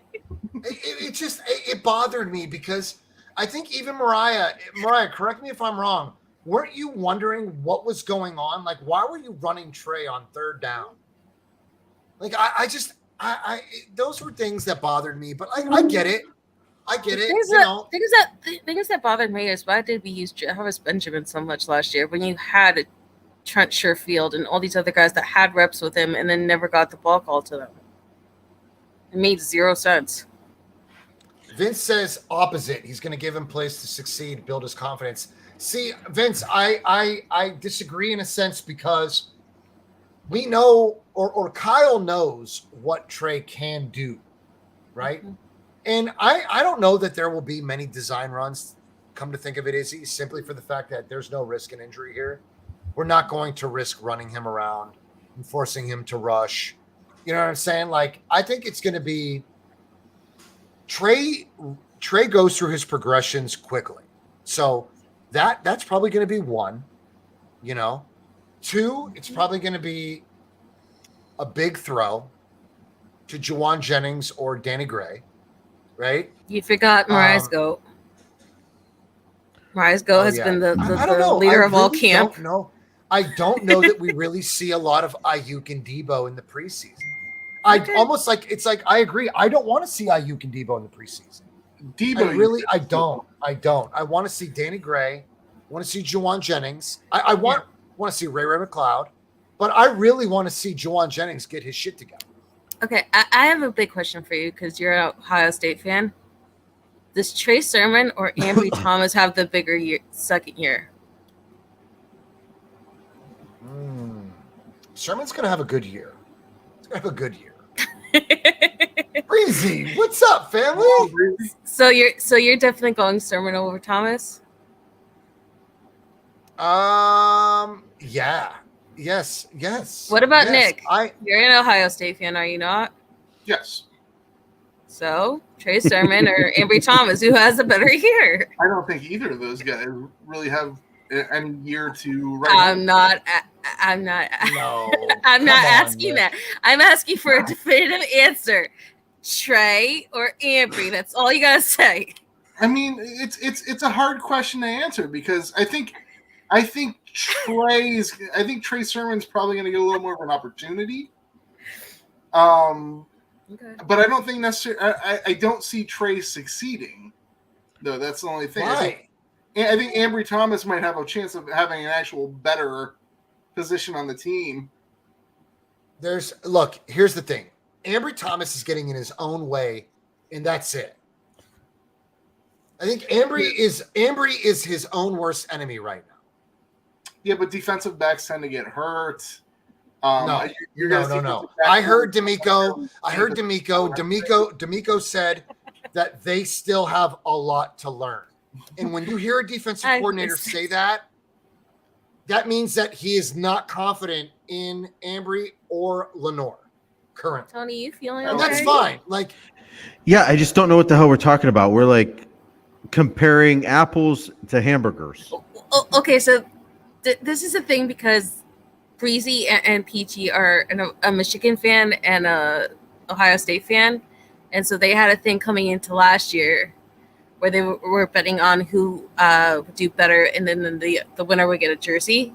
I don't know if they ever went through with it or not, but I've always been curious ever since they laid that gauntlet down last year that who was going to have the better year too. Breezy.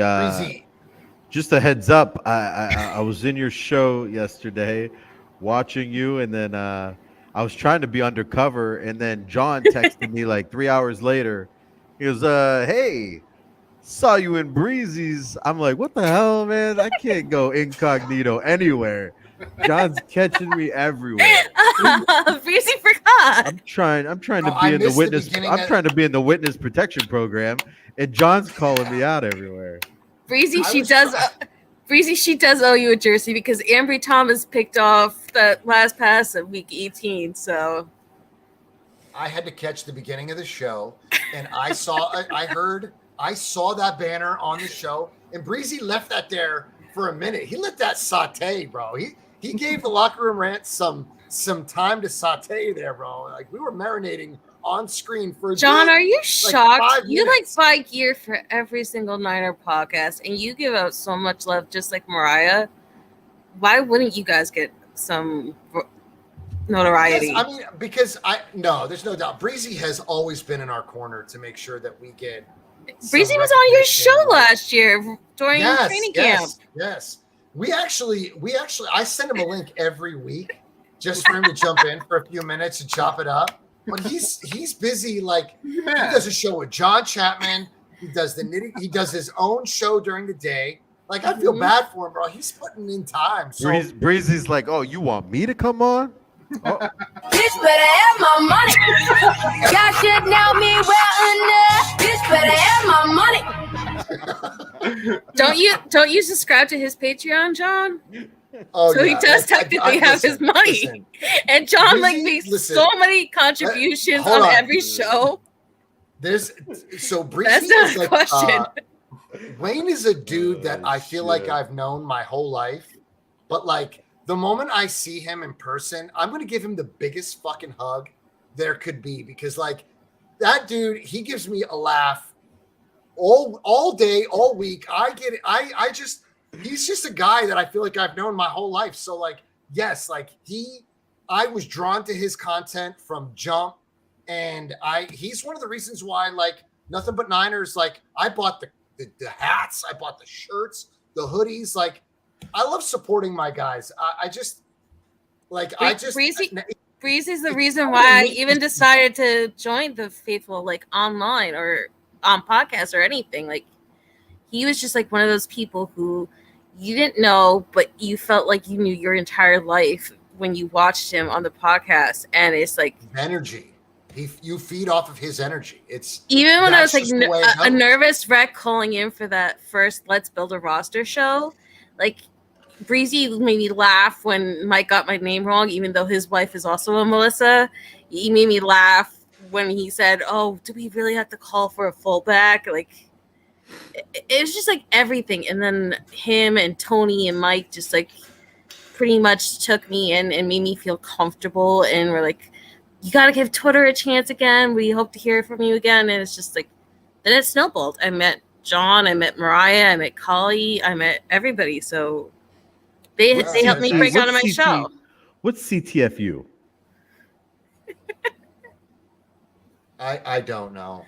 Breezy is, I don't even know if Breezy knows. He's on a different level these days. He's talking in code and shit. You know what? Like, he got too big. He got too big for it. Oh yeah, dude, look it up. Crack it, fuck up. Cracking. Mr. Google champion over there, that guy. Breezy, listen, you better be blushing right now, bro. You're getting 10 minutes of fame on the locker room rant, bro. And it's all deserved. I thought CTFU was like a college or some shit. I thought it was, dude. Breezy's at college right now. And Tony, before we go back to the Niners. Tony, before we go back to the Niners, I gotta ask you, whenever I put in Buffalo Bills in like all capital letters, why don't you ever talk about your team? Because they're boring. Tony right now. is superstitious. They're boring right now.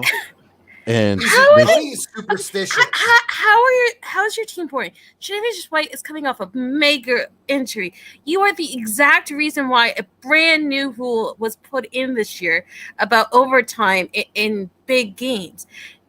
You're the reason why everyone is like so excited with Stephon Diggs and Von Miller, and you just brought in Baby Cooks, and you like have so many people on offense and defense. Josh Allen is like the proverbial everybody's MVP. Like, how is Buffalo the most boring team? There's no drama going on. There is like he doesn't have anybody punching anybody. How is there no drama? You just lost your offensive coordinator. You guys are like the very pillar of all New York sports right now. Like, there's nothing going on in New York sports. I hate this. I hate this. I hate this right now. I'm sorry, but it's the truth. I live in Super Bowl, and I don't want to be there right now. Okay, fine. But I live in New Jersey. Okay, so I live in the epicenter of all of this. Okay, so I hear it all the time. The Knicks are trash. The Nets are falling apart. The Giants are a laughingstock right now. Okay, the Jets cannot stay healthy. It's like Solid brought all the bad juju with him. Okay, the Mets and Yankees, even if they get in, they usually choke in the playoffs. Sorry, Breezy, I know you're a Mets fan, but it's like you are like the golden hope for this entire area that you can bring respect back to New York sports. They won't count that. You know what? If they He win, does not that's like not. this. But if they win a Super Bowl, that's not considered a New York. They're not considered a New York team. They're in New York, but they're on their own shit. That's if they win, that's not considered. Okay, see, a that's New where you York got it win. wrong. New Yorkers do not see them as a New York team unless you are from upstate New York. Yeah. People in New Jersey count it as a New York team because we hate the ever-loving shit out of the people that live in the city because they are a bunch of pricks and they are just like so against New Jersey. Like they always take pot shots at us, so we hate on them. It's like a mutual dislike. Tony, you got to answer this before Breezy bounces. What's this that? is to you. The Trey Lance compared to Josh Allen. Yeah. I don't play those games. You know what? At the end of the day, when week 1 kicks off, we'll see what Trey Lance is. He might be better than Josh Allen. He might be sitting on the fucking bench by week 3. We don't know who he is. We know that there's a large investment. We know that there's a lot of good words being said about him, but we'll find out week 1. We'll find out week 1. I know one thing for sure. I'm cheering for the kid. I'm cheering for. That's because the we kid. converted you, and thank you because that makes us all very happy. Listen, there might as well be nobody wasn't else here for that. Breezy wasn't here for that. Tony picked the Niners to not only win, but he said that he's been watching a lot of Niners content, and he's a softcore Niners fan. Listen, there's only one team in the West for me right now. There's only one team. There's one team in the West, and it's the 49ers that I'm going to be following. My dream Super Bowl has always been 49ers Bills, ever since Tecmo Super Bowl back in the day. Kid you not, maybe John remembers this, maybe he doesn't, but I told him my 2 wishes last year when we made the playoffs were either to have the Niners versus the Buffalo Bills or the Niners versus the Bengals, like in the 80s. Those were my 2 wishes to see last year. John, we'd almost have to go, right? Oh my god, dude! I mean, I would probably be. If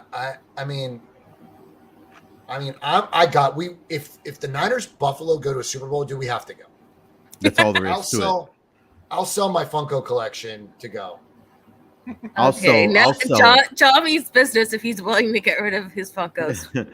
Except for Bosa, right? Because Bosa was from Mariah. Yes, Bosa. I mean, Bosa probably can't go because she started this addiction. She started an addiction that I cannot break. I literally just ordered the Slam Magazine Funkos. I ordered. Oh my god, I don't even want to talk about it. I can't even say it out loud. I'm gonna get in trouble. Did Paul ever hook you up with the Funko that you were looking for? Yes, the Steph Curry one? Yes. Did you ever buy that Jordan one I sent you? Yes, I got. No, I didn't buy the Jordan one. No, that one's pretty sick. No. They're all back here, dude. My NBA collection's back here. My comic collection's over here. My football collection surrounds my entire monitor. Like, it's out of control. It's out of control. Wait, you collect comics? It's all because of Mariah. Do you collect comics or comic Funkos? No, comic Funkos. I've got everybody: okay. Spider-Man, Green Lantern, Wonder Woman, Superman, Spider-Man. You're a mess. Hey, Breezy. I like comics too. Breezy wants to know how much that Jordan one was. I think it was not bad, dude. Like $30. It wasn't bad. Wasn't bad. Pretty sick too. It was nice. But the new ones, Breezy, are Slam magazines. Oh, they're phenomenal. It's insane. Okay, can I ask you two a question? Because John's maybe curious ever since, and I want to forget this. Have either of you ever watched Star Wars?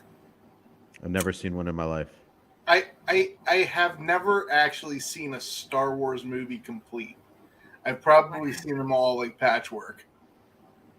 The first 3, anyways. JT, That's they are. This is what they look like, JT. See that? That's your boy, the people's champ. The people's fucking champ. God damn it. You are gonna make Paul Hope so happy when he sees this tomorrow, John. Did you guys remember that story, right? How they all met together in at a pub and they all wore Kittle jerseys, and we created Club 85. Yep. That's hilarious. Easy. I'm trying to get Tony and Nick to come to Vegas for the New Year's game versus the Raiders. I really want them to come. I really want them to go to Vegas. I just want to meet Breezy in person. Where's Breezy live? Connecticut. How the fuck are you gonna meet him there? He's gonna be in Vegas for that game? Okay, so Breezy has a show with John Chapman, who's like one of the best people in the entire universe, and has like one of the greatest shows ever. Like, this guy knows how to break down film. He knows how to explain football for everyone from beginners to experts and make it fun and interesting. He has these great people who help him out cutting clips and stuff. He has these beautiful, sweet giveaways. He has the best Patreon ever, from what I've heard. And so they teamed up. Damn Izzy, way to make us feel like shit. they teamed up. They teamed up last year because they both are Trey Lance fans. They both called it before the draft. So everyone kept pushing them together, and they made a show together. It's called The John and Wayne Show. It streams on both of their channels. And they are both teachers who are now going to be doing this full time. So they are both going to go to every single road trip. It's called the Niners Gold Rush. They go to all the games. They have meetups. They have giveaways. They party together. They have barbecues. They are going to be streaming it on Still Sitting Sundays. So it's like a big to do. We should. Awesome. We should go. Okay. We need to go. We need to go meet and these folks Mariah and Taryn live in Vegas, so they're gonna be renting out a bar themselves, and they're gonna invite all the Niner fam to meet up together to watch the game because the game is so expensive.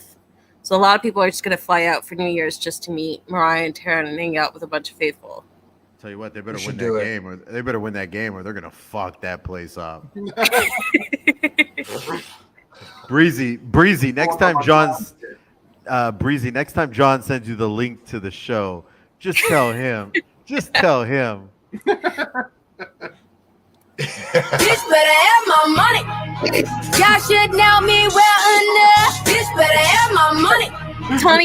Tony, do you ever find the dolphin noise? We need that this year.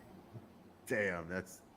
We'll get that back. We need that back because it was the only thing that made Nick ever pleasant, aside from the bush apple. Yeah, that's funny shit. Nick's a dickhead. Is what it is. Listen, it's great that I'm a dickhead because it gives you guys fire. Breezy, my brother. Okay. Listen, it's all love, my man. If you wanted to disagree with everybody just to be an antagonist, that's fine. But you hit below the belt and you could say some crazy shit just to piss people off. It's even better that way. There it is. And some of your takes, I kid you not, I can't watch the show back because I really will start punching people. Because it's just like, you go too far, especially about your quarterback. It makes the blood flow through your veins better. That's not okay. Some of the things you said. What kind of explanation is that? That is not okay. What you said. I'm sorry, but even if I wasn't a woman, I would find true disgust with some of the things you said recently. Well, here's what, Izzy? What I will say for Nick is. and for our show, what I will say for Nick and our show is you are not getting anything sugar coated whatsoever. No, and I respect that. That's what I used to tell John all the time. I like that it was unscripted. I like that it was different because everything else. Okay, so John knows this. Most content creators for Niners are like scheduled. They have the breakdown. They go through the injuries. They go through the updates, the new people we signed. It's like so regimented and so Niner based. Like, you guys were like my safe haven last year. Like, you guys just made me laugh. Like, I needed something that was not Niners. I needed something that was not like so constantly killing on every single silver lining. Like, that was hard going 3-5 to start the year after 2020 season. Like, and there was so much negativity. Like, I don't understand how more people didn't get addicted to your show. It was like a breath of fresh air. Here's That's what why I I appreciate you sharing. That's why I can't thank you enough. You and Mariah and Paul Hope. There are quite a few others. Joel's out there. Joel, I'm thinking about you, brother. Praying for you, my man. I And know you're Havoc. struggling right now. Just because he's not tuning Havoc. in, we do not forget Havoc. He's the very No, we first don't. non-Niner, Here's non-Brown, non-Bill, That's a non-Cowboy fact. fan.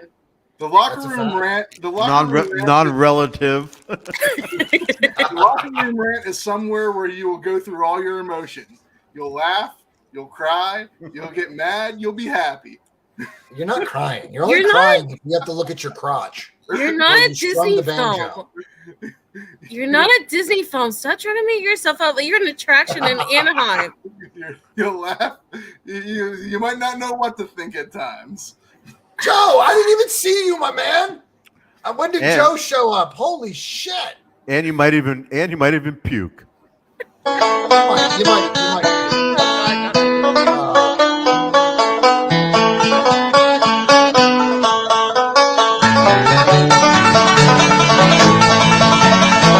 What is that, dude? What is that? What, dude? Explain to me what. There's a lot this- of emotions going on. Why do you go like this? I Did you told you. drop your fucking guitar pick? I can't even look at it A lot of anymore. emotions. There's a lot of emotions Like, that you go through when you watch this show. It's I 2 hours, slowly it's peel 2 my hour hands roller away coaster, just baby. to make sure that it's over because it is so stressing. 2 hour roller coaster, baby. 2 hour. You I were- really want to puke. You are lucky my dog is not here to just like rip you apart because I would tell him stick the computer screen and Dog- he would come at you. Dogs tend to love me. I would probably charm that dog. Okay, You'd we probably- get it. Gemma probably loves you. ally- But guess what? probably Gemma ally wouldn't yourself choose with you me. over John, and my dogs wouldn't choose you over me. John's dog Gemma loves me more than him. You put, Not this you're putting a little too much equity on that, buddy. I'm sorry. I get over. She That's jumps. not true. She has like a hurt leg, and yet she still tries to jump when I come in. Yes. She tore her ACL. She's a friendly dog. Why is that a crime? He only does that for me. If he were to try to do the dueling banjos on my sofa, she would probably eat him. She probably would eat him. And rightfully my so. God. It's vile. It's a vile. Okay, I kid you not. I went through like 15 of these wires last year because my dog would see Nick and he would hear Nick. Like I had to start using headphones full time watching this show last year because he would lose his shit over seeing you. Why, dude? You are you're a very dangerous human to dogs. You know what it was? Because you would be all calm, Tony be all calm, and then Nick just starts stuff, and then he talked faster and faster, and then Tony has that song he plays whenever Nick goes on one of his like really long rants, and he tries to scream over it, and then John would just spend like 5 minutes cussing out Nick at a really high decimal, and my dog knows John because like I say this guy's okay. Because you have to do that with that one. That one, yes. I just can't turn it off now. We gotta wait it out. Okay, we're done. Yeah, so that one. And I train Jake to make sure he doesn't lose his shit on content creators. Because he lost it once with Big Mike, because Big Mike starts off his shows and he always goes bang or boom, or he always makes those really loud noises when he starts off shows.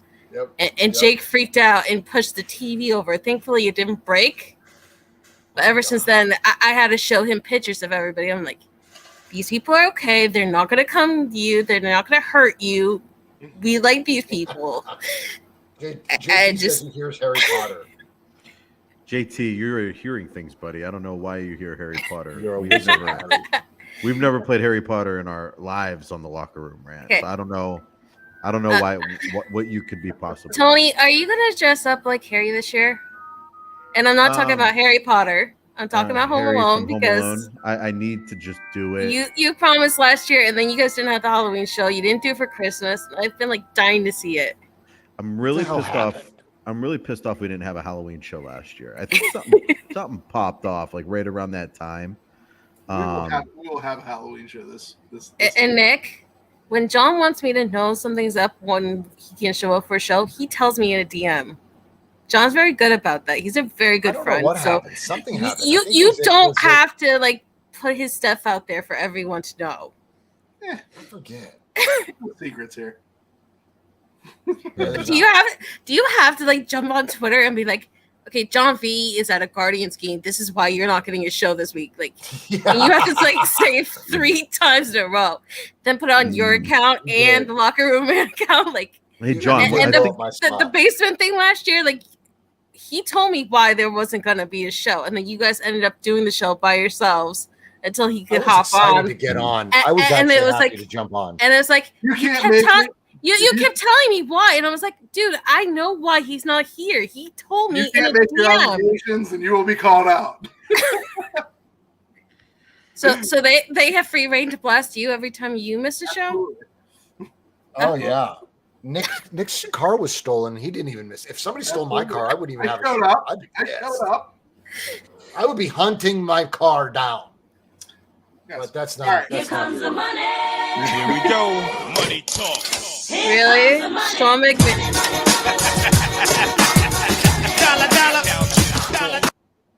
Why are we playing the McMahon song? Nick's about to get paid. Nick's about to get paid for his phone call. What's that, Nick? We should probably get in some final thoughts now. I have no final thoughts. I'm just really tired and need to go to bed. That's my. I actually have 2 final thoughts. Go ahead, We buddy. didn't touch on this last week, and we should have. Bill Russell passed away last week. One of the great all-time players in NBA history. Rings on every fingers of his hands. 12-time champion, first black professional coach. We missed that. Yep.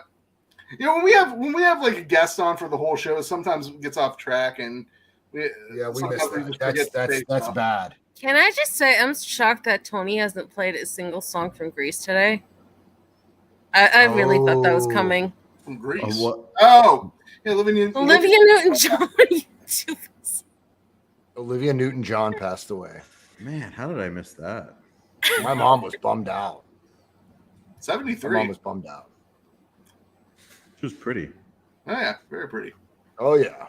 Sandra D. Yep. Please don't take it. We had enough dancing today. What happened to the Danny Zuko I met at the beach? Well, I do not know. I mean, maybe there's 2 of us, right? Yeah, John Travolta was awesome, wasn't he? Yeah. The boy.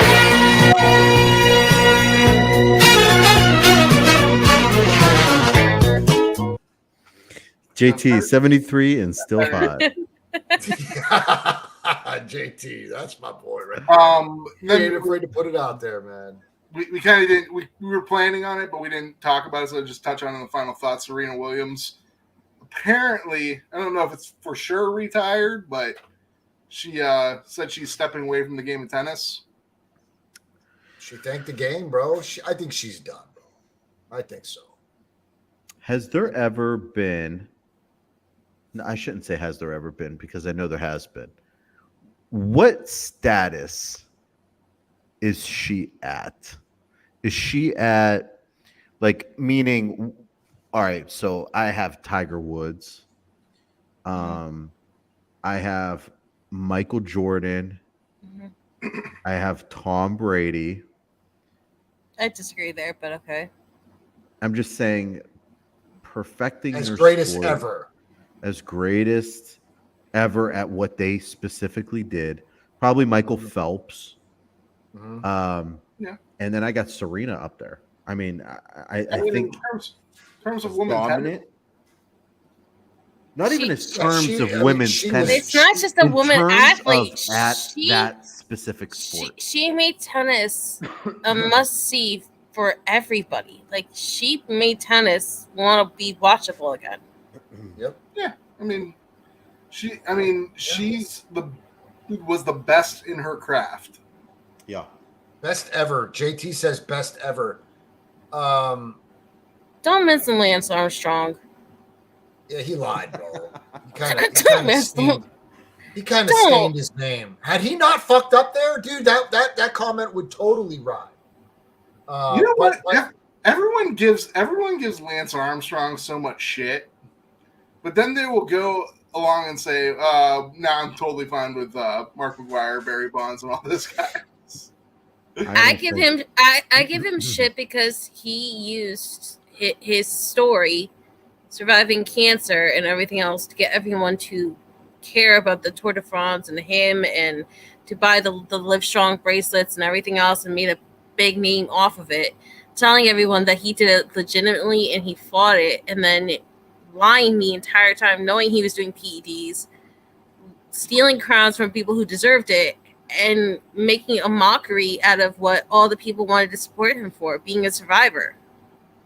Yeah, he took it a little further than I'm not saying that it's not amazing that he lived. I'm just saying, like, there are so many people who've survived cancer that don't get the notoriety that he did, and they don't make a spectacle of themselves. And he made a spectacle of himself. He used people's sympathy and to want to support him against them, and then he gets pissed off when we have a right to be angry about it. Like, so that's why I have issue with him. I mean, he could have also went through the cancer and been like, you know what, I should use my notoriety to bring money to this, to try to fight it. Okay, what's good, Dion? I'm just trying to say, like, when how do you you're have at an that issue level, with the PGA and the new conference thing happening, when the PGA is pretty much just taking advantage of all these different golfers? when you're at that level, when you're at that status of GOAT at your craft, you're probably a piece of shit person. I mean, you have to really become a psychopath at your craft to where I feel like it kind of just makes you a piece of shit person. Kobe wasn't a great person. Michael Jordan was not a great person. Tony, you should watch out. Tony, we already know about I love Tiger you, Woods. but there are some real diehard Laker fans that are to come at you for that. I statement. love Kobe Bryant. I think he's a top 5 greatest basketball player of all time. I'm obsessed with Kobe. It's nothing against Kobe, the basketball player. I'm just saying Kobe, the person, maybe not the greatest. Michael Jordan, pretty shitty person. Tiger Woods, a pretty shitty person. I mean, we haven't heard much about Tom Brady, but I'm sure eventually stuff about Tom Brady will come out. You're not going to hear anything pleasant from me about Brady. We had a special guest over at my house a few weeks ago. He's a big time Cleveland Cavalier insider. He knows insides and outsides of the Cleveland Cavaliers. And I said, wow, isn't it amazing that LeBron James, how great of a career he has, and he has never been in trouble with anything in the news. He's never been in. The guy said he's covered it up really well. Okay, he has Tony, the right people around him to cover those things up. As a Red Sox fan, right? You know a lot about the Yankees just because they're your big division rival. Sure. Okay, so you know how Derek Jeter was like the big cheese, right? Mm-hmm. And then there was like Bernie Williams. There was like a lot of good guys, but they weren't Jeter level, right?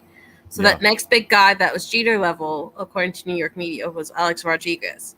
And they tried constantly to cover it up and cover it up and cover it up and not make a big scandal out of it until the point where it had to break finally. So I feel like LeBron is that kind of thing where they want that next guy. They don't want to make a spectacle out of it. Yeah, I mean, the sports are always trying to keep it down. They want. It's like, how long did the Steelers hide Antonio Brown and all his discretions? Like, they're saying it wasn't just that final 2 years. They said it was like a whole spiel the entire time he was there. Yeah.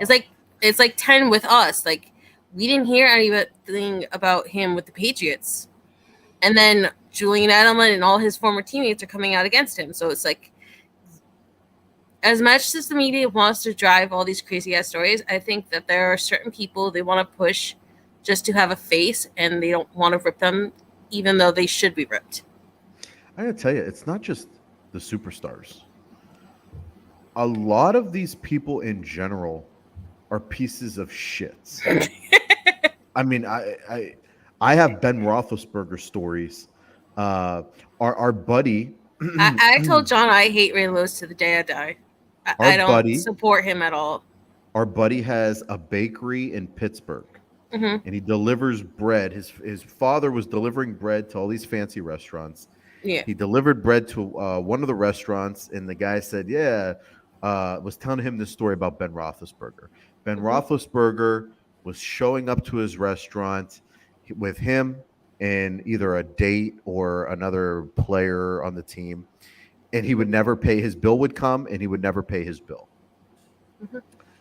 So a few months goes by, and now he starts coming with 10 people to the restaurant. The bill would come, he would just walk out. And the guy's like, it's Ben Roethlisberger. He's bringing me publicity to my restaurant. Not a big deal. It got to the point where Ben Roethlisberger was coming to the restaurant with 50 to 100 people. The bill ends up being about $20,000. And finally, the restaurant owner said, listen, told they had security there, that working security.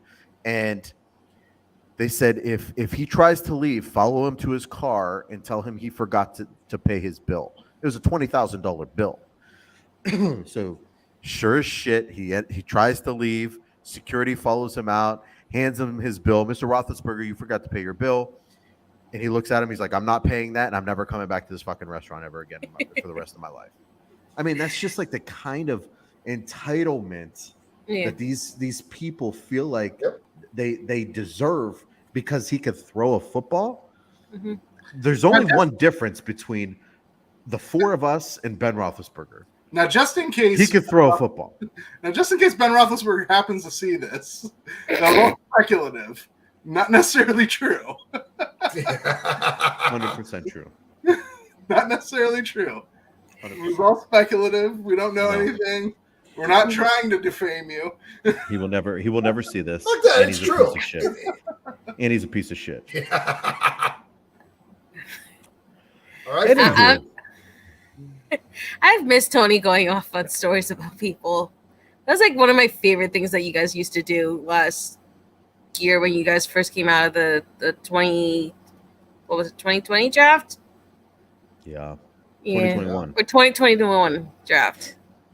It's like one of your favorite things to do is tell all the stories, and it's like you guys kind of lost that, and that was one of my favorite things to rewatch. Oh, we got stories to go around for days. My favorite story, I'll maybe save it for another time, is a Michael Jordan story with Horace Grant. I don't know if I told that one on here or not before. No, you did. I did? Yeah. The $5? I think Nick just wants to get off so he can go take a piss and smoke cigarettes. It's okay, brother.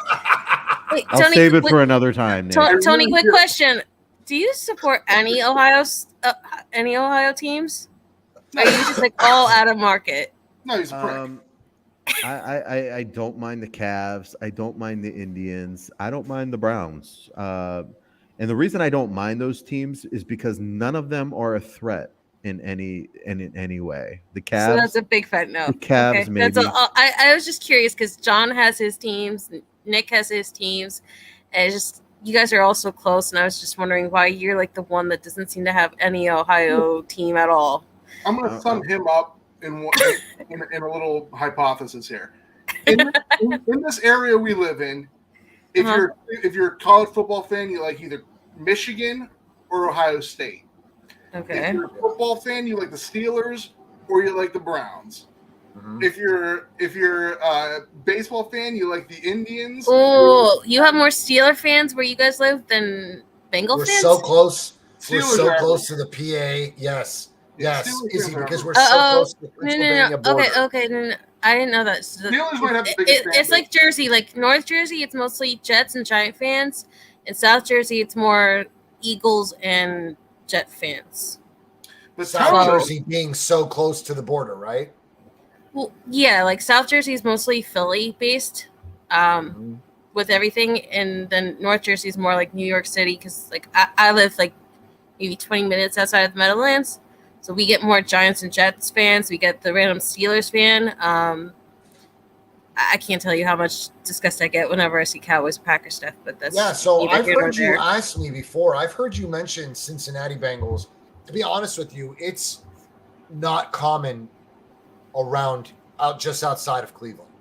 So Okay. just outside of Cleveland, being so close to Pennsylvania, I was just curious because I didn't know how other states Cincinnati's split on the up other how side. fan bases usually happen. So Yeah. Cincinnati, I'm in Columbus, Izzy, and Columbus has more Bengals fans than Browns fans. Now. my grandfather used to live now, around there.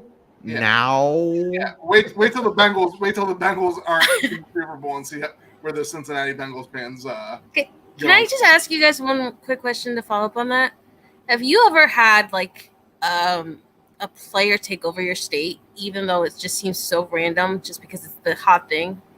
Like for us, when Cam Newton was like in his heyday, like right before the MVP vote, when he was like running all over people and he was doing that Superman thing with the dubbing.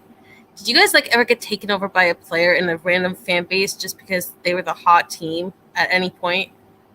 What do you mean taken over? Like they slept Like- in my bed or something? Like what's going on here? No, I mean like there was a bunch of kids like just dabbing all the time. They were like buying Panthers gear. They were like all pretending like they were diehard Panther fans. yeah, It's they like, were Ben Roethlisberger. it was like the Red Sox had never won a series before, and then the 04 series happened, and then everybody and their mother, all of a sudden, whether they had ever watched baseball before, whether they were a Yankee or Met fan before, were buying up all the Red Sox gear and toting out like Boston was always their team. It's just like I was wondering, is it because we're like so near New York City? Is it like a New York, New Jersey thing, or is it like a everywhere thing where some player becomes infamous or famous, or like the Tim Tebow thing where he's like getting all these religious people to watch football? Like, did your state ever have those kind of I mean, LeBron James is big. fans that just come in randomly? No, I'd say Izzy. I'd say Izzy. Given. That's everywhere. When Cam was doing that shit, I used to see Cam Newton jerseys everywhere. When Tebow was in the NFL, I used to see Tebow stuff all over the place. People were always talking about Tim Tebow, and yeah, I mean that follows that shit follows everywhere. Even Linsanity with the Knicks when Jeremy Lin had like that like 3 months of unbelievable basketball. I mean everywhere that shit was everywhere. Bandwagon, yeah. Joseph said that's called bandwagon, Melissa. Yeah. I don't call them bandwagon because bandwagon means like every year you should have a new thing. Sometimes these things can last for a couple of years. Sometimes they just last for like a few months. Like bandwagon, it's very different for me because of how my family is and how we're all different fans of different things. So maybe my definition is different from yours, but that's why I don't call them bandwagon fans. There's a lot of bandwagon Bengals fans in Ohio. They come out. They did. They popped up quite a bit. I'll give you that. You really just had to take one last shot at Cincinnati, didn't you? I mean, they really do. I mean, he's not wrong. They did pop up everywhere. I've known 2 Bengals fans. Two. And now all of a sudden they're everywhere. Like, no. They're not. And like, that's how Bengals fans are. They come out when they're. I know 2 diehard Bengals fans. Your fucking Browns didn't give them any goddamn hope. Ohioans wanted something to be happy about. You know, I'll give you one thing, Nick. One thing. I don't mind the Bengals. I'll give you one thing. I don't like that he's being called Joe Cool right now. I think like the Bengals. I actually like. I do not like that at all. I actually you know what's funny? I expected that ever since last preseason when you said that was going to be my song. When I do the cool thing is not cool. When I you know why, Nick? The Bengals. Do you know why? Criticism for like it's a legitimate reason, but I actually do. I like the Bengals. Nick, there goes Nick again. Nick Service is going out again. JT, John owns his own diner, so he runs his diner. Nick is a nurse. Not too many males in that profession, is there, Fokker? And I run a security company here in Columbus, Ohio. So now that you know a little bit about us, JT, creep, you little creep. Hey, JT introduced the sponsored penalty boxes, so he did, and we like having a Carolina Izzy has fan. the memory of an elephant.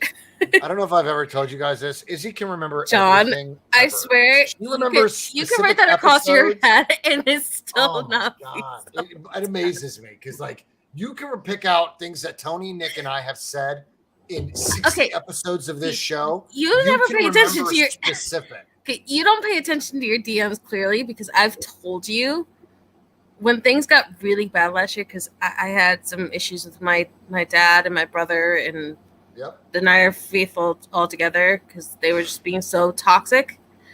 I would go to bed. I would go to bed watching this show.